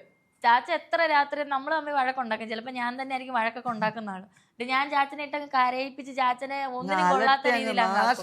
ചാച്ചൻ പോയി കിടന്നുറങ്ങാൻ ഞാൻ പോയി വല്ല തട്ടു. അത് അല്ല, സീരിയസ്ലി അതൊരു വീഡിയോ ഞങ്ങൾ ഇട്ടിട്ടുണ്ട്. അത് ഞങ്ങൾ വഴക്കുണ്ടാക്കി, ഞാൻ കിടന്നു, ഇവള് എൻ്റെ അപ്പുറത്ത് തന്നെ കിടന്നവളാ. ഞാനെന്നാ എനിക്ക് ഭയങ്കരമായിട്ട് വിശക്കുന്നു. ഞാൻ എഴുന്നേറ്റ് കഴിഞ്ഞപ്പോൾ ആളില്ല. ഞങ്ങളുടെ ടെസ് എന്ന് പറഞ്ഞ ഞങ്ങളുടെ ഒരു പറ്റുണ്ട്, ഇവളെ കാണുന്നില്ല. ഞാനിങ്ങനെ അടുക്കള ഇരുന്ന് കഴിക്കും. അമ്മ ചോറിനകത്ത് വെള്ളം ഒഴിച്ചായിരുന്നു, അത് ഞാൻ ഇരുന്ന് കഴിക്കുക. ഇവള് അതിന്റെ അടുത്ത് ടെസ്സേ ആ വീഡിയോ ഞാൻ ഇട്ടിട്ടുണ്ട്. ഞാൻ വിചാരിച്ചു അന്നാ വീഡിയോ അങ്ങ് എടുത്തേക്കാന്ന് വിചാരിച്ചു. അത് ഒരിക്കലും നമ്മള് പ്ലാൻഡ് ആയിട്ട് എടുത്ത സാധനമല്ല. അത് അവിടെ അരിപ്പെട്ടിയുടെ മണ്ടയ്ക്ക്, അത് അവിടെ അരിപ്പെട്ടി ഉണ്ട്, അരിപ്പെട്ടിയുടെ മണ്ടയ്ക്ക് ഇരുന്ന് കഴിച്ചോണ്ടിരിക്കുക. നിങ്ങളിപ്പോൾ ഇൻഫ്ലുവൻസേഴ്സ് ആയിട്ടൊക്കെ ചെയ്യുന്ന സമയത്ത് സാറ് അല്ലെങ്കിൽ അജയ്, നിങ്ങൾ രണ്ടുപേരും ഫേസ് ചെയ്ത ഏറ്റവും വലിയൊരു ബുദ്ധിമുട്ട് എന്താന്ന് വെച്ചാല്, ഈ ലോകത്ത് റിലേറ്റ് ചെയ്തോണം ചേച്ചി. മനുഷ്യന്മാരാണോ, തെറ്റുകൾ പറ്റും ഇല്ലേ? ഇപ്പം ഈ ഇൻഫ്ലുവൻസേഴ്സ് ആയതുകൊണ്ട് നമുക്ക് സത്യം പറഞ്ഞാൽ വെളിയിലോട്ട് ഇറങ്ങാൻ പേടിയാണ്. എന്തെങ്കിലും ബൈ ചാൻസ് നമ്മുടെ കയ്യിൽ നിന്ന് എന്തെങ്കിലും ഒരു അബദ്ധം പറ്റി, ഞാനിപ്പോൾ ഒരു ഉദാഹരണം പറയാം. കഴിഞ്ഞ ദിവസം കല്ലൂരിൽ നിന്ന് നമ്മൾ ഇങ്ങോട്ട് വരുക, ഇവിടുത്തെ വണ്ടിയൊക്കെ ഓടിക്കുന്ന ആൾക്കാരുടെ കാര്യം അറിയില്ല. അപ്പോൾ ഒരു ബാക്കിലൊരു ബസ്, നമ്മൾ കഷ്ടപ്പെട്ടോട്ടാക്കിയ ഒരു കാറായത്. പുള്ളി ഭയങ്കര റോങ് സൈഡ് എടുത്ത് വന്നിട്ട് നമ്മുടെ വണ്ടി ഇടിച്ചു. അപ്പോഴത്തേക്ക് ഞാൻ ഹൈപ്പറായിട്ട് ഞാൻ ചാടി ഇറങ്ങാൻ പോയപ്പോഴത്തേക്ക് ചാച്ചൻ വന്നു. ആളുകൾ നമ്മളെ പൊതിയും. കാരണം നമ്മൾ ഈ ഒരു മേഖലയിൽ നിൽക്കുന്നത് കൊണ്ട് എതിർവശം പോലും ആൾക്കാർ കേൾക്കാൻ നിൽക്കില്ല. നമ്മൾ ഇങ്ങനെ നിൽക്കുന്നോണ്ട് പിന്നെ നാളത്തെ വാർത്ത കണ്ടന്റ് ക്രിയേറ്റേഴ്സ് അജിനും കണ്ടത് പറഞ്ഞത് കേട്ടാൽ നിങ്ങൾ ഞെട്ടും എന്ന് പറഞ്ഞോട്ട് കൊടുക്കും. എനിക്ക് ഒന്നാമത്തെ എന്റെ സ്വഭാവം എന്ന് പറഞ്ഞ കുറെ ആളുകൾ എന്റെ അടുത്ത് പറഞ്ഞു ബിഗ് ബോസിൽ പോവാന്ന്. അപ്പൊ ബിഗ് ബോസിൽ പോയി കഴിഞ്ഞു കഴിഞ്ഞാൽ പിന്നെ എന്നെ പ്രശ്നം ആൾക്കാരെല്ലാം കൂടെ ടി വിക്കകത്തൂടെ കല്ലെറിയും എനിക്ക്. എനിക്ക് ഭയങ്കര ദേഷ്യം ചേച്ചി. എനിക്ക് ഭയങ്കര ദേഷ്യം എന്ന് പറഞ്ഞിട്ടുണ്ടല്ലോ, ഞാൻ എത്ര സന്തോഷമായിട്ടിരിക്കുന്നു അതുപോലെ തന്നെ എനിക്ക് ദേഷ്യമുണ്ട്. ഞാൻ ദേഷ്യം വന്നാൽ പിന്നെ എന്റെ സൈഡിലുള്ളതോ എന്റെ വട്ടത്തിലുള്ളതെന്നോ ഞാൻ ചിന്തിക്കത്തില്ല. അപ്പൊ ഇങ്ങനെയുള്ള കാര്യം എനിക്ക് പേടിയാ. അപ്പൊ ചാച്ചൻ എപ്പോഴും എന്നെ ഇത് പറയും, നമ്മളിപ്പോ അങ്ങനല്ല. അല്ല, ഇപ്പൊ ഈ കണ്ടന്റ് ക്രിയേറ്റേഴ്സ് ആയതുകൊണ്ടുള്ള മെയിൻ പ്രോബ്ലം, നമുക്ക് റൈറ്റ് ഉള്ളിടത്ത് പോലും നമുക്ക് മിണ്ടാൻ പറ്റില്ല. കാരണം ആൾക്കാർ കയറി പുതിയും, അവർ ചിന്തിക്കില്ല എന്താ ഓപ്പോസിറ്റ് സൈഡെന്ന് ചിന്തിക്കില്ല. ഇപ്പൊ നമ്മൾ ആ വണ്ടി ഇപ്പൊ ഒരഞ്ഞെന്ന് പറഞ്ഞാലും മേ ബി എനിക്ക് തോന്നുന്നു അന്ന് അങ്ങനെ സംഭവിച്ചിട്ടുണ്ടെങ്കിൽ നമ്മൾ തന്നെ കയ്യിൽ നിന്ന് മുടക്കി അത് ചെയ്യത്തേ ഉള്ളൂ. കാരണം ആൾക്കാർ അതാണ് ഇപ്പോഴത്തെ ഒരു ഇത്. അതെനിക്ക് ഭയങ്കര നെഗറ്റീവ്.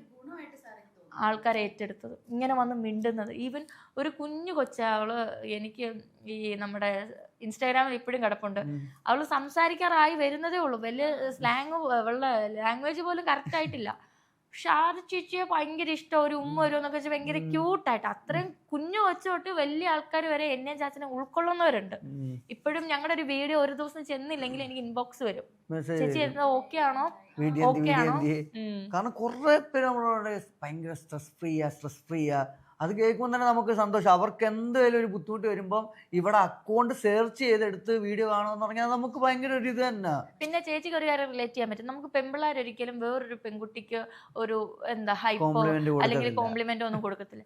എന്റെ കേസിൽ എനിക്ക് ഫുള്ള് കൂടുതലും ബോയ്സിനേക്കാളും ഗേൾസ് എൻ്റെ അടുത്ത് ഡയറക്റ്റ് ഒന്ന് ചോദിച്ചിട്ടുണ്ട്, ചേച്ചിയെ ഞാനൊന്ന് ഹഗ് ചെയ്തിട്ടുണ്ടോ.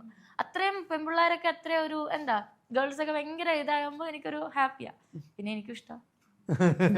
സാരയ്ക്ക് പൊതുവെ അത്യാവശ്യം നല്ല ഡ്രസ് സെൻസ് ഉണ്ട്. അപ്പോ ഇന്നിപ്പോ ഇട്ടിരിക്കുന്ന ഡ്രസ് ആണെങ്കിലും ഞാൻ ഡ്രസ്സസ് ഒക്കെ എടുക്കുമ്പോൾ എപ്പോഴും ഞാൻ നോക്കും, നമുക്ക് സൂട്ടായിട്ട് കണ്ടാൽ വൃത്തിയുള്ള, ആരും ഒന്നും പറയാത്ത രീതിയിലുള്ള, അത് ഞാൻ എപ്പോഴും ശ്രദ്ധിക്കും. സാരയ്ക്ക് ചോയ്സസ് ഉണ്ടോ? എനിക്ക് ഇങ്ങനത്തെ ഡ്രസ്സസ് ആണ്, അത് എല്ലാതരം ഡ്രസ്സും ഇഷ്ടപ്പെടുന്ന ആളാണോ? ഞാനിത് ചോദിച്ചു വരാൻ കാര്യം, പുതിയൊരു ബിസിനസ് ഒക്കെ സാറ ഒരു സംരംഭം സ്റ്റാർട്ട് ചെയ്തിട്ടുണ്ട്. അത് ഞാൻ ചമയം എന്ന് പറഞ്ഞിട്ട് ചമയം എന്ന് പറയുമ്പോഴൊരു സ്ത്രീ, അതായത് നമ്മൾ എപ്പോഴും ഒരുങ്ങുമ്പോൾ ആണുങ്ങൾ ചമഞ്ഞൊരുങ്ങി കെട്ടി എങ്ങോട്ട് പോവാണ്. പക്ഷെ നമുക്കേ അറിയുള്ളൂ നമ്മൾ ഒരിക്കലും മറ്റൊരാളെ കാണാൻ വേണ്ടിയില്ല, നമ്മുടെ ഒരു കോൺഫിഡൻസിന് വേണ്ടിയിട്ടാണ് നമ്മൾ ഒരുങ്ങുന്നത്. പക്ഷെ ബാക്കിയുള്ളവർ ചിന്തിക്കും, ഇത് ആരെ കാണിക്കാൻ വേണ്ടി. എൻ്റെ വീട്ടിൽ തന്നെ എൻ്റെ അമ്മ ചോദിച്ചിട്ടുണ്ട്, ഇത്രയൊക്കെ ഒരുങ്ങി നീ ആരെ കാണിക്കാൻ പോവാണെന്ന്. ചമഞ്ഞൊരുങ്ങി എന്നുള്ള പേര് ഞാൻ കുഞ്ഞിലെ ഒട്ടേ കേൾക്കും. ഞാനാണെങ്കിലും ഇപ്പൊ എവിടെയെങ്കിലും പോകുമ്പോൾ, ഞാൻ ചേച്ചി വന്നപ്പോൾ തന്നെ പറഞ്ഞില്ലേ ചേച്ചി നല്ല രസമുണ്ട് കാണാൻ. അത് ചേച്ചി ഇത്ര നല്ല രീതിയിൽ ഒരുങ്ങി നല്ല ഡ്രസ്സൊക്കെ ഇട്ടോണ്ട്. ഇപ്പൊ ചേച്ചി വീട്ടിൽ നൈറ്റ് ഇട്ടോണ്ടിരിക്കുവാണെങ്കിലോ ഞാൻ പറയില്ല, ഞാനിപ്പോ വീട്ടിൽ നൈറ്റ് ഇട്ടോണ്ടെന്ന് ചാച്ചൻ എന്നെ മൈൻഡ് പോലും ചെയ്തിട്ടില്ല. ഈ ഡ്രസ്സൊക്കെ ഇടുമ്പോൾ ഒന്നും കൂടെ ഒന്ന് നോക്കും. അപ്പൊ അത് കാരണം ഞാൻ എപ്പോഴും അങ്ങനെ വെൽ ഡ്രസ്ഡ് ആയിട്ട് ചാച്ചനെ ഞാൻ അങ്ങനെ തന്നെ കൊണ്ടുപോകുള്ളൂ കേട്ടോ. നേരത്തെ കണ്ണാപ്പിയായിരുന്നു. ഇന്ന് സാധാരണ ഇൻഫ്ലുവൻസേഴ്സ് ആരാണെങ്കിലും കുറച്ച് നാൾ നമ്മൾ അതെല്ലാം ചെയ്ത് അവർക്കൊരു ബിസിനസ് പ്ലാൻ, സ്ട്രാറ്റജി എല്ലാം മനസ്സിലുണ്ടാവും. നിങ്ങളുടെ ഭാവിയിലുള്ള ചമയം കൂടാതെ ഉള്ള എന്തെങ്കിലും ബിസിനസ് പ്ലാൻസ് മനസ്സിലുണ്ടോ? എനിക്ക് ഫുഡ്. കാരണം ആളുകള് നമ്മൾ മനുഷ്യന്മാര് ജീവിച്ചിരിക്കുന്നിടത്തോളം കാലം നമുക്ക് എപ്പോഴും വേണ്ടത് ഒന്ന് ഹോസ്പിറ്റല്, ഒന്ന് ഫുഡ്. ഇത് രണ്ടുമില്ലാതെ മനുഷ്യർക്ക് സർവൈവ് ചെയ്യാൻ പറ്റില്ല. ഇതുവരെ കണ്ടുപിടിച്ചില്ല. ചൈനയിൽ നിന്ന് ആരെങ്കിലും വന്ന് കണ്ടുപിടിച്ചാൽ എനിക്കറിയില്ല. ക്യാപ്സ്യൂളൊക്കെ പണ്ട് ഞാൻ കേട്ടിട്ടുണ്ട്. എന്നാലും എനിക്ക് ചോറും മീൻകറി ഇല്ല പറ്റില്ല.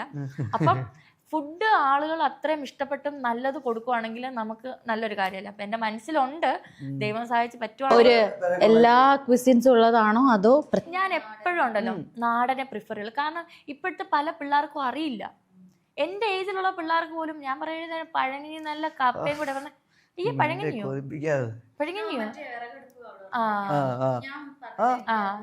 അപ്പൊ ഞാൻ എപ്പോഴും ഇപ്പൊ എനിക്കൊരു കുഞ്ഞുണ്ടായി കഴിഞ്ഞുണ്ടല്ലോ, ഒരു മോഡേൺ രീതിയിലുള്ള ഒന്നും കൊച്ചു കാണി പോലും കാണാൻ പോകത്തില്ല കൊച്ചു പ്രായമാവുന്നിടം വരെ. കാരണം എല്ലാം ഞാൻ മണ്ണിനെയൊക്കെ ഇപ്പോഴും തൊടും. മണ്ണ്, പുല്ല്. കാരണം നമ്മുടെ പ്രകൃതിയെ നമ്മൾ എപ്പോഴും തൊട്ടറിഞ്ഞ് വേണം നമ്മൾ ആ ഒരു ലൈഫ് എക്സ്പ്ലോർ ചെയ്താലുണ്ടല്ലോ നമുക്ക് എത്ര അപ്ഡേറ്റ് ആണെന്ന് പറഞ്ഞിട്ട് ഒരു ഇപ്പൊ ചാച്ചൻ തന്നെ പറഞ്ഞില്ലേ ഞാനൊരു അമ്മച്ചിയാണെന്ന്. അതെന്താന്ന് വെച്ചാൽ ചാച്ചൻ അറിഞ്ഞിട്ടില്ല. അതുകൊണ്ടാണ് ഈ എന്താന്ന് വെച്ചാൽ ആ ഒരു ഒതന്റിക് ആയിട്ട് നമ്മൾ അതൊക്കെ ഞാൻ അറിഞ്ഞിട്ടുണ്ട്. അല്ലല്ല ഞാൻ അറിഞ്ഞിട്ടുണ്ട്. പക്ഷെ ഈ 2003 ജനിച്ചവള് ഇതറിഞ്ഞത് ഭയങ്കര, കാരണം 2003 ഉള്ള ആ ഏജ് ഉള്ളവര് ഈ സംഭവമൊക്കെ ഇവള് പറയുന്നത് എന്താന്ന് അവര് ചിന്തിച്ചു പോകും. കുറച്ച് ചുരുക്കം ചിലരെ കാണത്തുള്ളൂ ഇതൊക്കെ എക്സ്പ്ലോർ ചെയ്തവര്. ഞാൻ ഇതൊക്കെ എക്സ്പ്ലോർ ചെയ്ത കേട്ടോ. ഞാൻ പിന്നെ കൂടുതലും പ്രായമുള്ള ആൾക്കാരോടെ ടൈം സ്പെൻഡ് ചെയ്യുന്നത്. കാരണം അവര് പറയുന്ന ഓരോ കാര്യമൊക്കെ ഉണ്ടല്ലോ ഭയങ്കര, നമ്മളതൊക്കെ അറിഞ്ഞിരിക്കണം. പല പല കാര്യങ്ങൾ എനിക്ക് അതുകൊണ്ട് ടിപ്സ് അറിയാം. ഇതൊക്കെ ക്യാമറ ഓഫ് ആകുമ്പോൾ ഞാൻ ചേച്ചി എടുത്ത് പറയാം, രഹസ്യമായിട്ടായിരിക്കും പറഞ്ഞു. അത് നമുക്കിപ്പം എക്സാമ്പിൾ ഇത് ആർക്കെങ്കിലും ഉപകാരമാവും. 2 നമുക്കിപ്പം വിക്ക് വരുക, ഞാൻ അമ്മച്ചിയുടെ കൂടെ ആയിരിക്കുമ്പം അമ്മച്ചി പോവെന്ന് ഞാൻ വിക്കിക്കൊണ്ടിരിക്കുക. നിന്നോട് ആരടി പറഞ്ഞ ആ പേഴ്സിൽ നിന്ന് സാധനം എടുക്കാൻ? ഞാൻ പറഞ്ഞു ഞാൻ എടുത്തില്ല. അപ്പത്തേക്ക് എന്റെ വിക്ക് പോയി. അപ്പത്തേക്ക് അമ്മച്ചി ഇപ്പൊ കുഞ്ഞിന്റെ വിക്ക് പോയോ? ഞാൻ പറഞ്ഞു ആ വിക്ക് പോയി. അത് എവിടുന്ന് കിട്ടി? അമ്മച്ചിയുടെ കയ്യിൽ നിന്ന് കിട്ടി. എനിക്ക് ആ അറിവ് കിട്ടിയത് ഇവള് ഇത് പറഞ്ഞപ്പോഴാ. അതുപോലെ നമ്മള് എല്ലാ ഫുഡിലും ചേർക്കുന്ന കടുക്, അതെന്തിനാ ചേർക്കുന്നത് അറിയോ? അത് നമുക്ക് ദഹിക്കാൻ വേണ്ടിയിട്ടാ. എനിക്കറിയില്ലായിരുന്നു, അമ്മച്ചി പറഞ്ഞപ്പോഴും എനിക്കറിയുന്നത്. അങ്ങനെ പല പല കുറേ കാര്യങ്ങളുണ്ട്. ഇതൊക്കെ അവരുടെ കയ്യിൽ നിന്ന് കിട്ടണം. അവരുമായിട്ട് സംസാരിക്കുമ്പോൾ ഉണ്ടല്ലോ നമ്മൾ ജീവിക്കുന്നു എന്നുള്ളൊരു നമുക്ക് തോന്നും. അല്ലാതെ ഈ ഇപ്പോഴത്തെ എനിക്ക് ഈ ജനറേഷനിലെ പിള്ളേർ സംസാരിക്കുന്ന ഒരു കാര്യവും കണക്ട് ചെയ്യാൻ എനിക്ക് താല്പര്യമില്ല. ചുമ്മാ എവിടെയെങ്കിലും പോയി 2-3 പിള്ളേരുടെ കൂടെ പോയി സ്മോക്ക് ചെയ്യുന്നതോ അല്ലെങ്കിൽ ലൈഫ് വെറുതെ വേസ്റ്റ് ടൈം. നമ്മുടെ നല്ല ടൈം ഉണ്ടല്ലോ. അതാ ചിലപ്പോ എല്ലാവരും കൂടെ പറയോ ഇവള് വലിയ അമ്മച്ചി കളി. അങ്ങനല്ല, നമ്മുടെ നല്ല ടൈം നമുക്ക് ആരോഗ്യമുള്ള സമയത്തുണ്ടല്ലോ ഇതൊക്കെ നമ്മൾ അറിഞ്ഞ് എക്സ്പ്ലോർ ചെയ്ത്. സാറയുടെ ഒരു പ്രിഫറൻസ് ടേസ്റ്റ്, അതാണെന്നാ സാറ് ഉദ്ദേശിക്കുന്നത്. എനിക്കുണ്ടല്ലോ ഒരു കുഞ്ഞുങ്ങളും നശിച്ചു പോകുന്ന ഇഷ്ടമല്ല. കാരണം ഞാൻ ആ ഒരു കുഞ്ഞിലെ തൊട്ടേ ഇത് കുറേ കാര്യങ്ങൾ കണ്ടു വളർന്നതുകൊണ്ട് എപ്പോഴും നമ്മുടെ ലൈഫ് നല്ല ബെസ്റ്റായിട്ട് കൊണ്ടുപോകണം.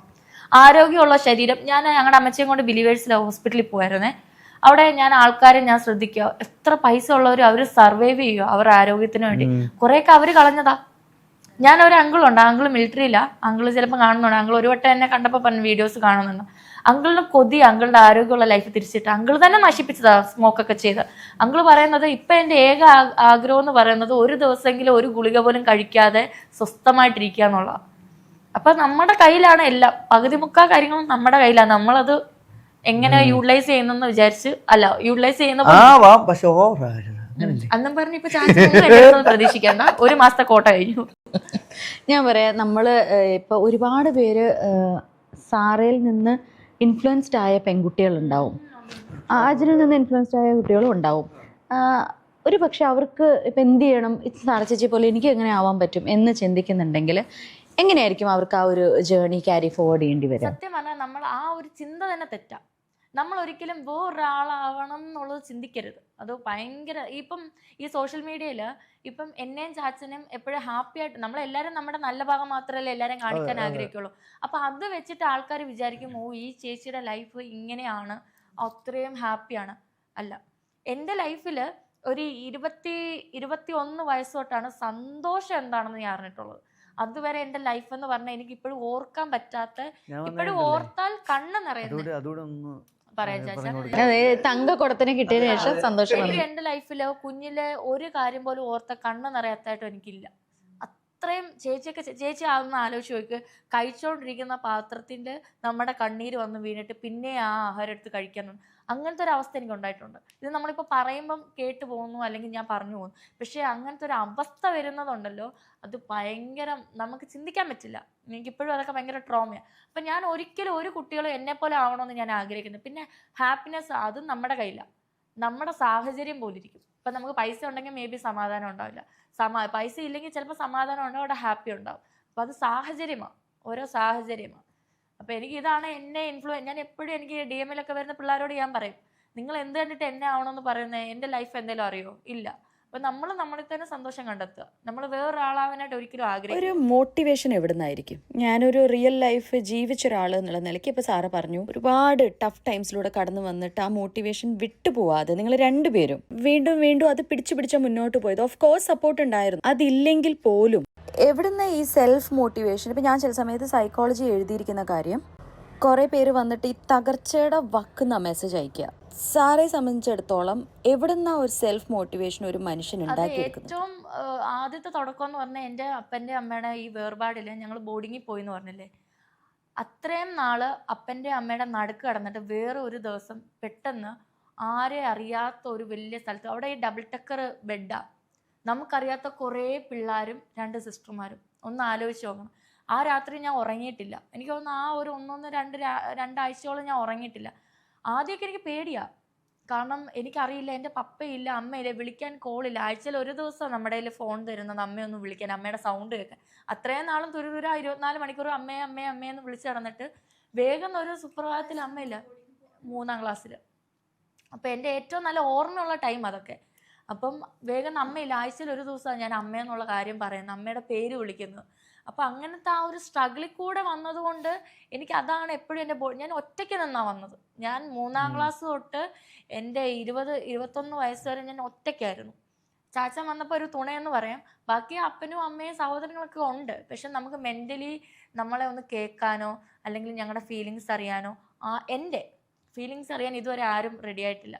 ഞാൻ എൻ്റെ അമ്മയോട് പറയുമ്പോൾ അമ്മ പറയും പപ്പയുടെ വീട്ടിലെ ആൾക്കാരെ കുറ്റം പറഞ്ഞുതരും, പപ്പയോട് പറയുമ്പോൾ പറയും അമ്മയുടെ വീട്ടിലെ ആൾക്കാരെ കുറ്റം. പക്ഷെ ഇവർ രണ്ടുപേരും ഒരിക്കലും എൻ്റെയോ എൻ്റെ ചേച്ചിയുടെയോ എൻ്റെ അനിയൻ്റെയോ സാഹചര്യം മനസ്സിലാക്കാനോ ഞങ്ങളെ കേൾക്കാനോ നിന്നിട്ടില്ല. കാരണം അവർക്കറിയില്ല, അവർ ഡിവോഴ്സ്ഡ് ആയുള്ള പേരൻസിൻ്റെ ഇടയിൽ വളർന്ന ആൾക്കാരല്ല. അവർ നല്ല റിച്ച് ആയിട്ടുള്ള ഫാമിലികൾ വളർന്ന് സെറ്റിൽഡ് ആയിട്ട് വന്ന ആൾക്കാർ. അപ്പോൾ അവർക്ക് ഞങ്ങളുടെ ഫീലിംഗ് അറിയില്ല. അപ്പോൾ അതാണ് എൻ്റെ മോട്ടിവേഷൻ. ഞാൻ ഒറ്റയ്ക്ക് നിന്ന് ഇത്ര സ്ട്രഗിൾ ചെയ്താ വന്നത്, ഒറ്റയ്ക്ക് വഴി വെട്ടി വന്നത്. എനിക്ക് ആ സ്ട്രെങ്ത് ആ കണ്ണിൽ കാണാൻ പറ്റുന്നുണ്ട്. ഇത് പറയുമ്പോൾ അജൻ്റെ കണ്ണ് നിറയുന്നുണ്ട്. പക്ഷെ ഇതുപോലെ ഞാൻ പറയുന്നത് ചിത്ര ചേച്ചിയുടെ വീഡിയോസോ എന്തെങ്കിലുമൊക്കെ കാണുമ്പോൾ ഞാൻ ഈ അടുത്ത കാലത്തൊന്നും ചിത്ര ചേച്ചിയുടെ കണ്ണ് നിറയുന്നത് കണ്ടിട്ടില്ല. ഞാനിപ്പോൾ എന്ത് സാഹചര്യമാണെങ്കിലും അത് വറ്റിപ്പോയതാണെന്ന് തോന്നുന്നു. നമുക്ക് ആ ഒരു കരഞ്ഞ് അവക്കത് ഇല്ല. ഇനിയിപ്പോൾ എത്ര തവണ പറയുമ്പോഴും അവളുടെ കണ്ണിൽ അത്, അതായത് എനിക്ക് എൻ്റെ ഇപ്പം ലൈഫിൽ അനുഭവിക്കേണ്ട ചെറിയ വിഷമങ്ങൾ പോലും ഞാൻ കുഞ്ഞിലെ അനുഭവിച്ചു കഴിഞ്ഞു. ചെറുത് തൊട്ട് അങ്ങ് അറ്റം പീക്ക് ലെവൽ വരെ എൻ്റെ കുഞ്ഞിലെ കഴിഞ്ഞു. പിന്നെ നമുക്കത് കേൾക്കുമ്പോൾ ഉണ്ടല്ലോ നമുക്കൊന്നും തോന്നത്തില്ല. ഞാനിപ്പോൾ ഇപ്പൊ ആരെങ്കിലും എന്നെ കൊല്ലാൻ വരുവാന്ന് പറഞ്ഞാൽ എന്നാൽ ഞാൻ വന്ന് കൊന്നേച്ചങ്ങ് പോകും. ആ മൈൻഡാ. കാരണം എനിക്ക് ഒന്നിനോടൊരു പേടിയില്ല, ഒരു കാര്യത്തിനോട് പേടിയില്ല. എന്തെങ്കിലും പുതിയ സാധനങ്ങൾ കിട്ടി എനിക്ക് എക്സൈറ്റ്മെന്റ് ഇല്ല, ഒന്നുമില്ല. എനിക്ക് വികാരങ്ങളേ ഇല്ല. സീരിയസ്ലി എനിക്കൊന്നും എൻ്റെ പ്രായത്തിലുള്ള പിള്ളേർക്കുള്ള എക്സൈറ്റ്മെന്റ് ഒന്നുമില്ല. ചാച്ചനാണ് ഞാൻ എന്തെങ്കിലും വാങ്ങിച്ചു കൊടുക്കുമ്പോ ചാച്ചന് ഭയങ്കര സന്തോഷം. സീരിയസ്ലി ഞാൻ എന്ത് സാധനം അതത്രേ ഉള്ളൂ, നമ്മൾ വിട്ടുകൊടുക്കത്തില്ലല്ലോ. അല്ല ഇവളിങ്ങനെ പറയുമ്പോഴേ നമുക്ക് ആ ഒരു സാധനം, പിന്നെ ഇവിടെ ഒരു സ്വഭാവവും ഇവിടെ ഒരു ഒരു സ്വഭാവം ഇതെല്ലാം കൂടെ വെച്ച് കഴിയുമ്പോ തന്നെ നമുക്ക് ആ ഒരു വിഷമം വരും. ചാച്ചനെ നമുക്ക് വേഗം കരയിപ്പിക്കും. കാരണം ചാച്ചൻ വളർന്ന സാഹചര്യം എന്ന് പറഞ്ഞാൽ ഒരു കിളിക്കൂടിൻ്റെ അടുത്ത് ഒരു അച്ഛൻ്റെ അമ്മയുടെ തണലില് അങ്ങനെ ഭയങ്കര പാമ്പറിങ് ചാച്ചൻ്റെ വീട്ടിൽ ചെന്നാൽ. അപ്പം എനിക്ക് പലപ്പോഴും ചാച്ചൻ്റെ അമ്മയും അച്ഛനും ഒരുമിച്ച് നിൽക്കുന്ന കാണുമ്പോൾ എനിക്ക് സങ്കടം വന്നിട്ടുണ്ട്. കാരണം എനിക്ക് കിട്ടിയിട്ടില്ല. എനിക്ക് ഇങ്ങനെ ഒരു ഈ പ്രായത്തിൽ ഞാൻ ഒന്ന് വിഷമിച്ചിരുന്നെങ്കിൽ അമ്മ എൻ്റെ കൂടെ കിടക്കത്തുള്ളൂ. ഞാൻ വിഷമിച്ച് കടല കിടക്കണം, അമ്മ എന്നെ വന്ന് കെട്ടിപ്പിടിച്ച് ഇങ്ങനെ കിടക്കുക. എനിക്ക് ഒരു പനി വന്നല്ല, പനി വന്ന അമ്മ അല്ല, ഇപ്പം ഇവള് വന്നപ്പോൾ ഇവള് വേണം, അല്ലെങ്കിൽ പനി വന്നു കഴിഞ്ഞാൽ ഒന്നെങ്കിൽ അല്ല ഒരാൾ എനിക്ക് വേണം. അമ്മ എൻ്റെ അടുത്ത് വന്ന് അമ്മ എന്നെ ഇങ്ങനെ കെട്ടിപ്പിടിച്ചിടണം. അമ്മ ഞാൻ പറയാം അമ്മേ വാ വാ വാ വാ വാ, അങ്ങനത്തെ ഒരു ഇതാ കാണുമ്പോ ഇങ്ങനെ. അതെ, അതായത് 2 ഫാമിലിയിൽ 2 സാഹചര്യങ്ങളാ, മനസ്സിലായി. പിന്നെ വേറെ കാര്യമുണ്ട്, ഞാൻ യൂട്യൂബിൽ എൻ്റെ അവസ്ഥ ഇട്ടപ്പം എന്നേക്കാൾ കഷ്ടതയിലുള്ള പിള്ളേരുടെ സ്റ്റോറീസ് ആ കമന്റിലുണ്ട്. അവര് അത് കമന്റ് മാത്രമല്ല, ഇൻബോക്സിൽ ഒരു എസ്സേ കൂട്ട് കുറേ പേര് വന്ന് സംസാരിക്കാൻ, ചേച്ചി ഞങ്ങൾക്ക് ഭയങ്കരമായിട്ട് റിലേറ്റ് ചെയ്യാൻ പറ്റും, ഭയങ്കര വിഷമിച്ച് ഞങ്ങൾ അവർക്ക് എല്ലാം റിപ്ലൈ കൊടുക്കും, നമുക്ക് അവരെ ഹെൽപ്പ് ചെയ്യണമെന്നുണ്ട്. പക്ഷെ നമ്മളെ ആ ഒരു ഇത് വരുമ്പോൾ നമ്മൾ എന്തായാലും ആ മെസ്സേജൊക്കെ അയച്ചിട്ട് നമ്മൾ ഹെൽപ്പ് ചെയ്യണം തന്നെ ഒരു രീതിയിലാണ് നമ്മൾ ഇരിക്കുന്നത്. ഒരു ഭയങ്കര നമുക്ക് അതുപോലെ മനസ്സിലാവും അവർ അത് പറയുമ്പോൾ ഒരു വോയിസ് കരങ്ങി വരെ സംസാരിച്ചുള്ള വോയിസ് നമുക്ക് അയച്ചിട്ടുണ്ട്. സാറ ഈ പറഞ്ഞ പോലെ ഒരുപാട് ലക്ഷറിയിലല്ലാന്ന് തോന്നുന്നു സന്തോഷം കണ്ടെത്തുന്നത്, സന്തോഷ ഭക്ഷണത്തിലാന്ന് തോന്നുന്നു. ഭക്ഷണത്തില് പിന്നെ ഞാൻ പറഞ്ഞില്ലേ, ഞാൻ ഒത്തിരി അങ്ങ് കാട് കയറി ഒന്നും ചിന്തിക്കത്തൊന്നുമില്ല. അപ്പൊ എന്താണോ അതാ നമ്മുടെ സന്തോഷം. കാരണം കാട് കയറി ചിന്തിക്കാൻ പോയി കഴിഞ്ഞാൽ നമ്മൾ എവിടെ വരെ പോകണം. പിന്നെ ഇടയ്ക്ക് ചാച്ചനൊന്നും ഇല്ല, ഞാൻ വീട്ടിൽ ഒറ്റയ്ക്കാണെങ്കിൽ ഞാൻ ബാക്ക് ടു എൻ്റെ ട്രോമയിലോട്ട് പോകും. അത് കാരണം ഈയിടെ ഞാൻ എൻ്റെ വണ്ടിയുടെ ഒരു i20യുടെ ഒരു മീറ്റപ്പിന് പോയി. അപ്പോൾ ഞാൻ ചിമ്മിനി ഡാം എന്ന് പറഞ്ഞാൽ അവിടെ പോയി. അപ്പോൾ അവിടെ റേഞ്ച് ഇല്ല.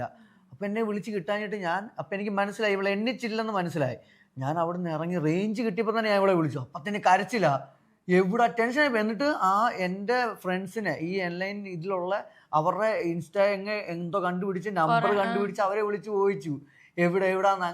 അങ്ങനെ ഒരു സംഭവം. ഞാനില്ലെങ്കിൽ ഇപ്പൊ ടെൻഷൻ ഉണ്ടെന്ന് എനിക്ക് അന്നേരം മനസ്സിലായി. അല്ല, ഇപ്പൊ ഞങ്ങളുടെ രണ്ടുപേരും കേസ് എന്ന് പറഞ്ഞാൽ ഒരു ഭാര്യ ഭർത്താവിനേക്കാൾ കൂടുതൽ ഞാൻ എൻ്റെ ഒരു നിഴലിനെ കാണുന്ന ചാച്ചൻ. കാരണം എനിക്ക് ഇനി ഒരു ലൈഫിൽ എനിക്ക് ചിന്തിക്കാൻ പറ്റില്ല ഇങ്ങനെ ഒരാളില്ലെങ്കിൽ ഞാൻ ഇത്രയും നാളും ചാച്ചൻ വരുന്നതിന് മുമ്പ് ഞാൻ ഒറ്റയ്ക്ക് എങ്ങനെ വേണേൽ സർവൈവ് ചെയ്യും. കാരണം എനിക്ക് പ്രശ്നം അത്രയും ബോൾഡാ ഞാൻ.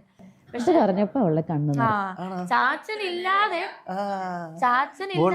ലൈഫ് എനിക്ക് ചിന്തിക്കാൻ പറ്റില്ല. ഇപ്പം മുതൽ, അതായത് ഈ ഞാനും ചാച്ചനും ഒരുമിച്ചായ പിന്നെ എനിക്ക് കിട്ടാത്ത എൻ്റെ അപ്പനിൽ നിന്നും അമ്മയിൽ നിന്നും സഹോദരങ്ങളിൽ നിന്നും ഒക്കെ കിട്ടാവുന്നതെല്ലാം ഞാൻ ഒരാളിൽ നിന്ന് അനുഭവിച്ചറിഞ്ഞു. സ്നേഹം എന്താണെന്നും എങ്ങനെയാണ് ഒരാൾ നമ്മളെ കരുതണ്ടെന്നും എല്ലാം എനിക്ക് ഇവിടുന്ന് കിട്ടി. അപ്പൊ ഇനി ചാച്ചനില്ലാതെ എനിക്ക് പറ്റില്ല. ചാച്ചൻ ദേഷ്യപ്പെടുവോ, വഴക്കിടുവോ? പിന്നെ അങ്ങോട്ടും ഇങ്ങോട്ടൊക്കെ വഴക്കുണ്ടാവും. പക്ഷേ ഉണ്ടല്ലോ കൂടി 2 മിനിറ്റ് ഞാൻ സോറി പറയും. ഇവളുണ്ടാക്കുന്ന വഴക്കാണെങ്കിലും ഞാൻ ഉണ്ടാക്കുന്ന വഴക്കാണെങ്കിലും ഞാൻ സോറി പറയും. സിനിമ ഓഫീസൊക്കെ വന്നോ? അടുത്തന്നെ കാണാൻ പറ്റുമോ? കാരണം ഇല്ലേ, അതും ഞാൻ ചാച്ചനെ ഓർത്തിട്ട് മാത്രം. കാര്യം നമ്മൾ ഒരു ഇതിലേക്ക് ആയി പോകുമ്പോൾ നമ്മുടെ കൂടെയുള്ള ആളെ ചിലപ്പം നമുക്ക് അത്ര കെയർ ചെയ്യാൻ പറ്റുന്നതല്ല. അച്ഛന് സിനിമ ഓഫർ വന്നില്ല. അല്ല, എനിക്ക് ഞങ്ങൾക്ക് രണ്ടുപേർക്ക് പരസ്യം ചെയ്യാൻ വന്നു. ഞാൻ എപ്പോഴും ഉണ്ടല്ലോ എൻ്റെ കംഫോർട്ട് സോണിൽ നിൽക്കുന്ന ആളാണ്. കാരണം എനിക്ക് ഇതൊരിക്കലും എൻ്റെ കൈവിട്ട് പോകരുതെന്ന് എൻ്റെ ആഗ്രഹം. കാരണം എനിക്ക് ഒന്ന് കിട്ടിയതാ, അതായത് കിട്ടാതെ കിട്ടിയതല്ലേ. അപ്പൊ എനിക്കത് കളയാൻ പറ്റില്ല. അതുകൊണ്ട് എന്ത് ഓഫർ വന്നെന്ന് പറഞ്ഞാലും എത്ര പൈസ തരാന്ന് പറഞ്ഞാലും 10 രൂപ ഉള്ളെങ്കിലും ഇവൻ കൂടെ ഉണ്ടോ ഹാപ്പിയാ. അപ്പൊ അത് കാരണം അങ്ങനത്തെ ഒന്നും. പിന്നെ എനിക്ക് ആഗ്രഹവും ഇല്ല, എനിക്ക് അങ്ങനെ വലിയ സിനിമയിലൊന്നും കാണണോ അങ്ങനെ അല്ല. ഇനിയിപ്പൊ എങ്ങാണോ ഏതെങ്കിലും ഒരു സിനിമ ഞാൻ തല കാണിച്ചാ അന്ന് ഇത് ഇപ്പൊ പറഞ്ഞതാണ് അല്ലേ? നിലവില് ഞാൻ പലരും ബിഗ് ബോസിൽ പോവില്ല എന്ന് പറഞ്ഞിട്ട് പലരും ബിഗ് ബോസിൽ പോകേണ്ട സാഹചര്യം വന്നപ്പോഴത്തേക്കും അന്നത്തെ കാര്യമൊക്കെ എടുത്തോണ്ട് ഒരുമിച്ചായിരിക്കും നിങ്ങൾ അഭിനയിക്കുന്നത്, പറയാൻ പറ്റില്ലല്ലോ.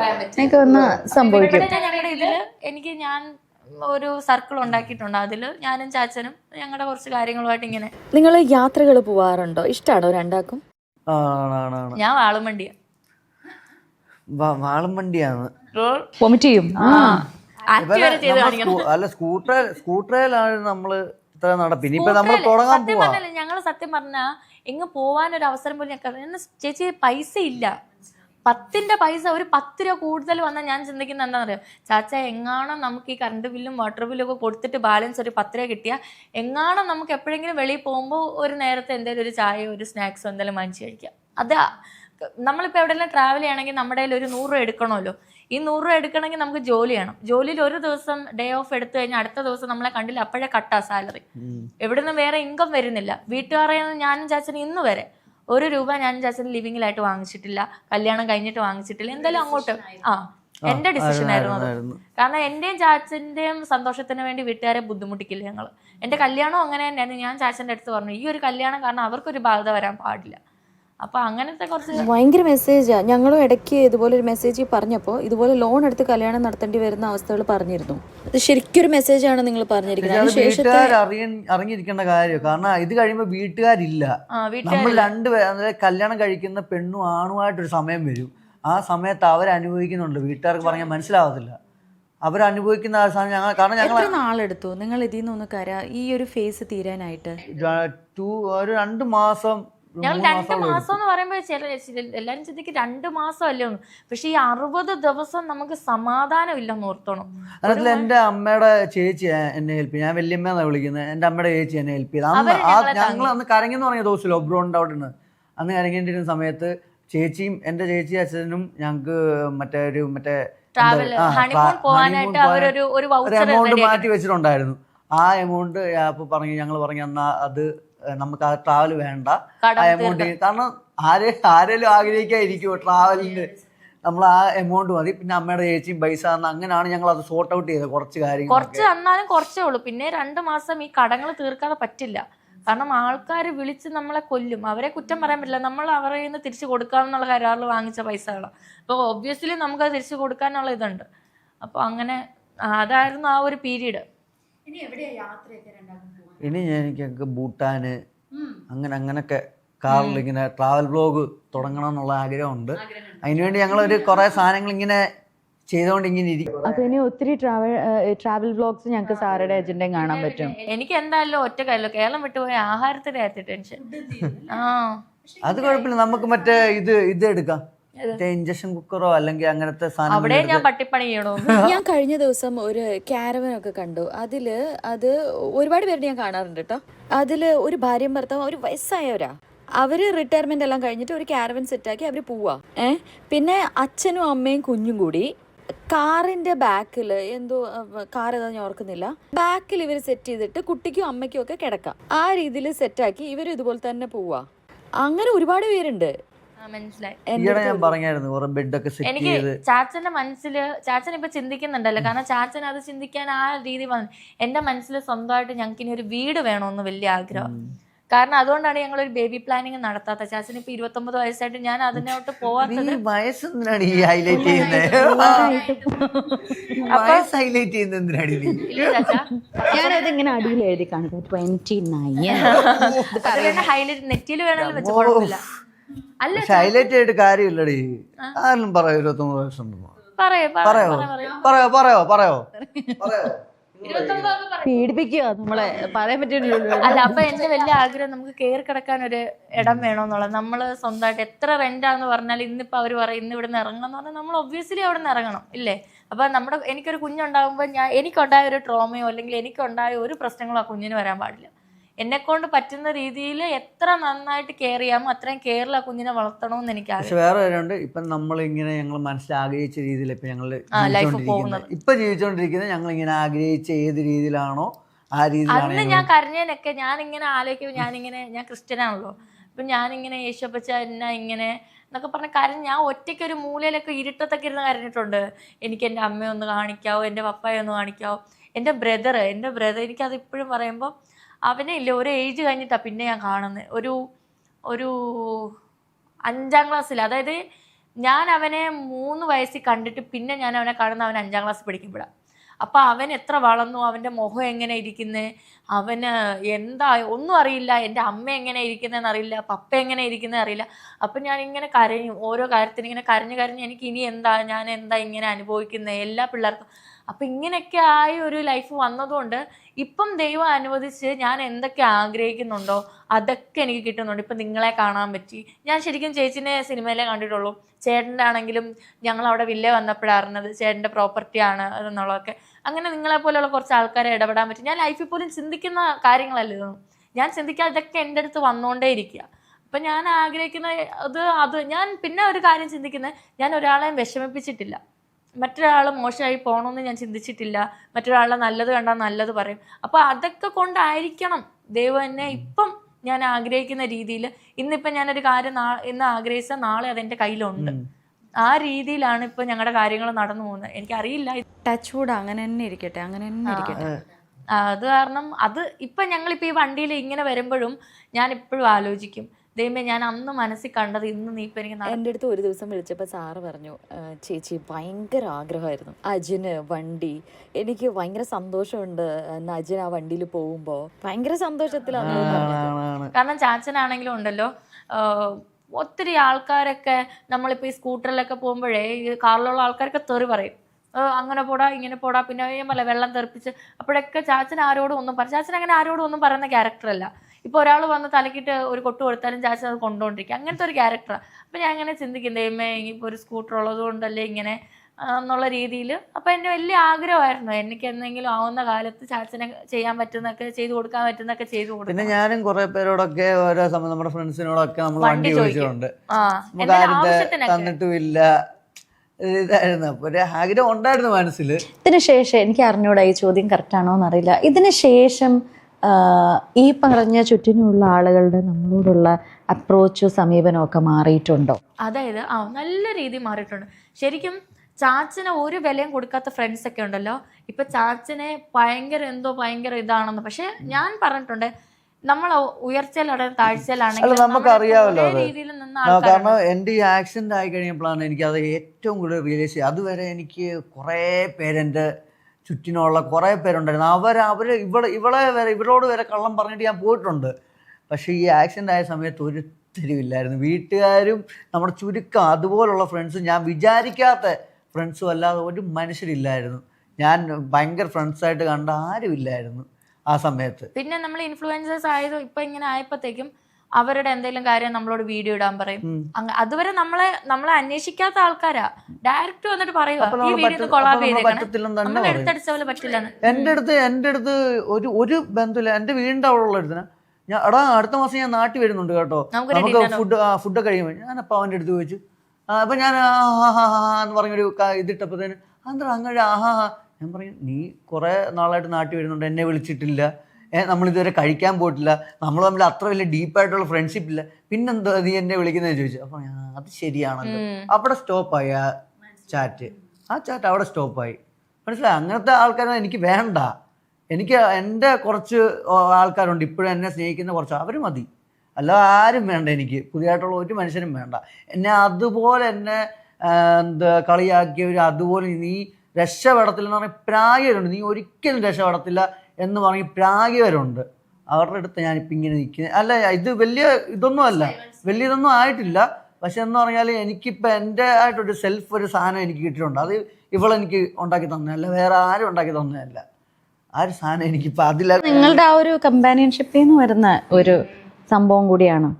അതായത് ഇവനെ ആരും ഒന്നും പറയാൻ ഞാൻ സമ്മതിക്കത്തില്ല. ഞാൻ ഭയങ്കരമായിട്ട് പ്രൊട്ടക്ട് ചെയ്യും. അപ്പൊ ആ ഒരു ഇതുകൊണ്ട് ഞാൻ മാത്രമേ ഇടിച്ച് നിരപ്പാക്കുള്ളൂ.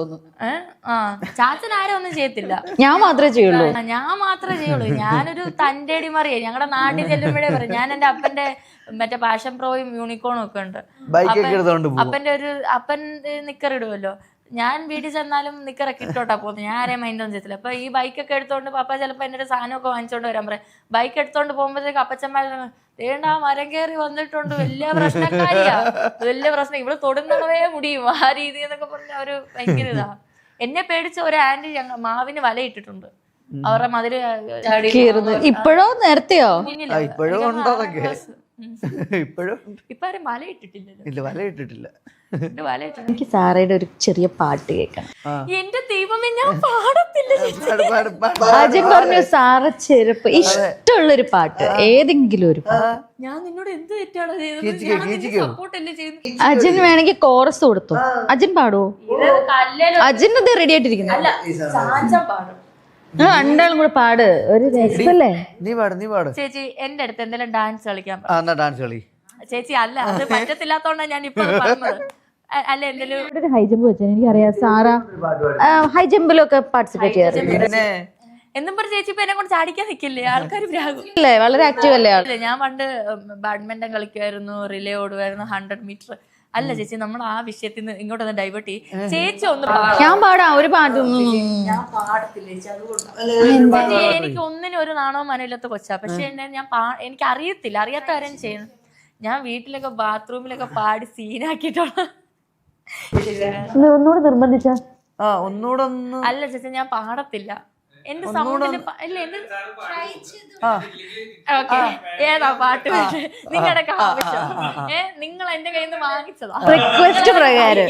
റിക്വസ്റ്റ് പ്രകാരം സാറ നമുക്ക് വേണ്ടി മലയാള ടെലിവിഷൻ ചരിത്രത്തിൽ ആദ്യമായി സാറയുടെ ഗാനം. എന്റെ ചേട്ടൻ റിക്വസ്റ്റ് വരെ വന്നിരിക്കുന്നു, സാറ ഇന്ന് പാട്ട് പാടണം. പാട്ടല്ലേ നീ പറയും?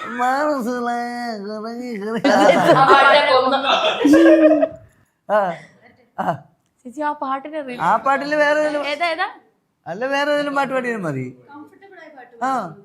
കുഞ്ഞിന് കംഫർട്ടബിൾ ആയിട്ടുള്ള പാട്ട് പാടിയോ? കംഫർട്ടബിൾ ആണോ? അല്ല, ഞാൻ വേണ്ടെന്ന് പറഞ്ഞിട്ട് നിർബന്ധിച്ച് എന്റെ നേരന്ന് വാങ്ങിയത്. നിങ്ങൾ അനുഭവിക്കണം. തുടങ്ങട്ടെ? വെയിറ്റ് ചെയ്യാം, ചിരിക്കട്ടെ. അതല്ല ട്യൂണ് മാറി, അത് അംശല്ലേ വേണ്ട മോനെ.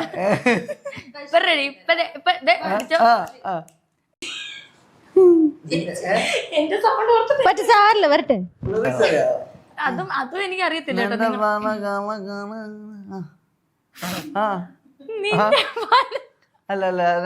മര്യാദയ്ക്ക് പഠിക്കും. പാടട്ടെ? നിങ്ങളെല്ലാം തിരിഞ്ഞിരിക്കാം. എന്റെ ചേച്ചി കൊള്ളത്തില്ല എന്റെ സൗണ്ട്. അത് കുഴപ്പമില്ല. പിന്നെ ആ ചേട്ടനാണ്ട് അവിടെ പരിപാടി നേരത്തെ നിന്നെ റിയാലിറ്റി ഷോയിലൊന്നും എടുക്കുന്നൊന്നുമില്ല, നീ പാട്. അവിടെ വേറെ ക്യാമറ, ഒരു ക്യാമറ കൂടാതെ അവിടെ വേറെ പറ്റത്തില്ല ചേച്ചി എന്നെ കൊണ്ട്.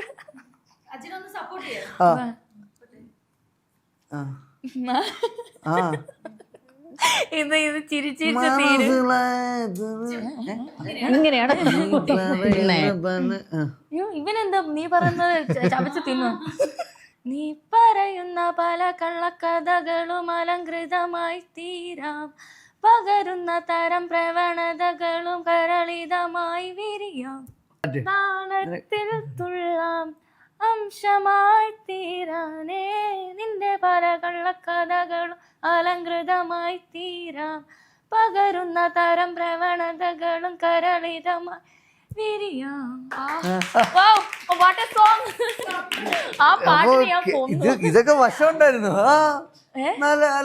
ഇത് അല്ല, എനിക്ക് ഇനി അറിയാണ്ട് ഒറ്റ കാര്യമുള്ളൂ, ഇതിനി എങ്ങനെയാണ് നിങ്ങൾ പ്രേക്ഷകരിലേക്ക് കാണിക്കാൻ? അല്ല, നമ്മുടെ സീരിയസ് നല്ല സൗണ്ട് ഉള്ള എന്റെ അഹങ്കാരമാ. ഞാനൊക്കെ ഈ കരകര എന്നുള്ള സൗണ്ട് വെച്ച് ഞാൻ പാട്ട് പാടുന്നത്. ഒന്നാമത്തെ പ്രിപ്പയർഡ് അല്ല. പിന്നെ ഞാൻ ഇന്ന് വരെ ഒരു സദസ്സിലും പോയിട്ട്, ഞാൻ പറഞ്ഞ കലോത്സവത്തിലൊക്കെ പോയിട്ട് അന്നൊന്നും ഒരു ചിന്തയില്ലാത്ത കാലമാ. ഏക്കേതാ പൂക്കേതാന്ന് നമുക്ക് അറിയത്തില്ലല്ലോ. അവിടെ ഇരുന്നൊക്കെ പാടും. ഇപ്പൊ നമ്മളെന്ന് പറഞ്ഞ പക്ഷെ സീരിയസ്ലി നിന്റെ സൗണ്ട് നല്ല സൗണ്ടാ. അതിന്റെ കൂടെ ഒരു കുറവ് ഞാൻ കാണുന്നു. അവിടെ വന്നിട്ട്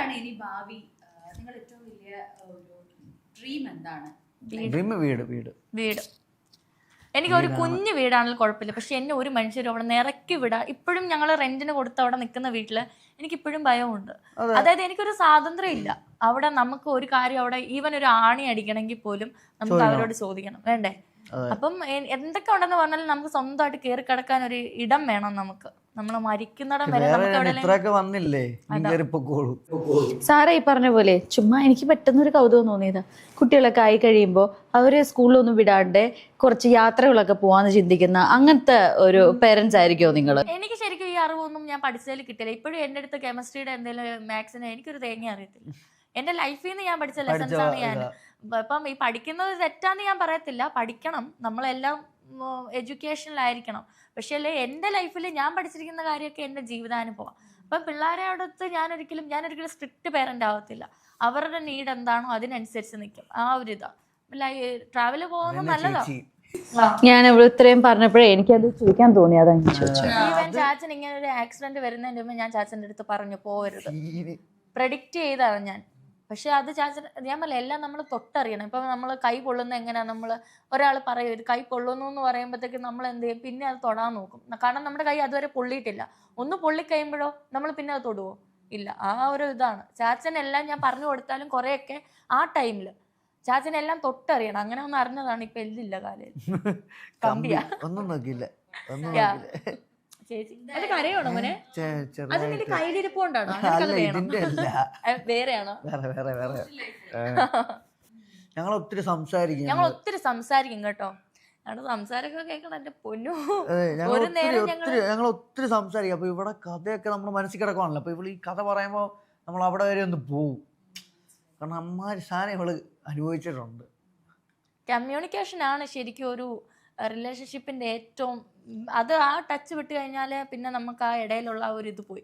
നമ്മൾ ഒരു ദിവസം എത്ര നേരം സംസാരിക്കാൻ നമുക്ക് പറ്റും അത്രയും ടൈം നമ്മൾ സംസാരിക്കും. ആ കാരണം ഇപ്പം ഞാനും ചാച്ചനും ഓപ്പോസിറ്റ് ഇരിക്കുമ്പോൾ വേറൊരു മൂന്നാമതൊരാളുണ്ടെന്ന് വെക്കുക, ഞാനും ചാച്ചനും ഓപ്പോസിറ്റ് സംസാരിക്കാതെ തന്നെ ചാച്ചൻ്റെ കണ്ണിൽ കൂടെ എനിക്ക് മനസ്സിലാക്കാൻ പറ്റും ചാച്ചൻ എന്താണ് അടുത്ത പറയാൻ പോകുന്നത്, ചാച്ചൻ്റെ എന്താണ് ചാച്ചൻ്റെ ആവശ്യം, നീഡെന്നുള്ളത്. അത് എനിക്കും മനസ്സിലാവും, ചാച്ചനും മനസ്സിലാവും. അങ്ങനെയാ ആ ഒരു ബോണ്ട് ഞങ്ങൾ അത്ര ക്രിയേറ്റ് ചെയ്ത് വെച്ചിരിക്കുക. എന്തായാലും അത് അതുപോലെ തന്നെ ടച്ച് വുഡ് രണ്ടുപേരുടെയും അങ്ങനെ ഫേസ് ഒക്കെ കരഞ്ഞ അത് എന്താ പറയാ സ്റ്റൈലാണത്, മാച്ചോ അല്ലെ? കരയുമ്പോ നിന്നെ കാണാൻ കുറച്ച് ഭംഗി കൂടുന്നുണ്ട്. രാവിലെ തൊട്ട് രാത്രി വരെ എന്റെ ടെൻഷൻ മാത്രം ഈ ഈ പാട്ട് എങ്ങനെയാണ് കൊണ്ടുവരുന്നത്. നല്ല സൗണ്ട് ആയിരുന്നു, നല്ല പാട്ട്. എപ്പോഴും എന്റെ നല്ല സൗണ്ട് ആയത് ഒരു 10 പാട്ട് കഴിഞ്ഞിട്ട് ആ 10 പാട്ടെല്ലായിട്ട് പിടിക്കാൻ പോകുന്നില്ല. നോക്കിക്കോ, രണ്ടുപേരും നിങ്ങൾക്ക് വരുന്ന വർഷങ്ങളില് ഡെഫിനറ്റ്ലി ഇനി നിങ്ങൾ ആഗ്രഹിക്കുന്നേക്കാളും കൂടുതൽ നല്ല കാര്യങ്ങളും ഏറ്റവും നല്ല അനുഗ്രഹങ്ങളും വളരെ ആത്മാർത്ഥമായിട്ട് പറയുക കേട്ടോ, സംഭവിക്കട്ടെ എന്ന് വിചാരിക്കുകയാണ്. Let's be real. ഓരോ മനുഷ്യനിലും ഓരോ കഥയുണ്ടാവും. അതാണ് നമ്മളും കേൾക്കാൻ ആഗ്രഹിക്കുന്നത്. പ്രവൃത്തിയിലെത്തിക്കുന്നതും അവരുടെ സാഹചര്യം. അതെ അതെ റൈറ്റ്. ദൂരനാണെങ്കിലും നല്ലതാണെങ്കിലും അത് അവരുടെ സാഹചര്യം പോലെ ഇരിക്കും. ഓൾ ദ വെരി ബെസ്റ്റ് രണ്ടുപേർക്കും. ചാച്ചനെ തിന്നാനൊന്നും അല്ല.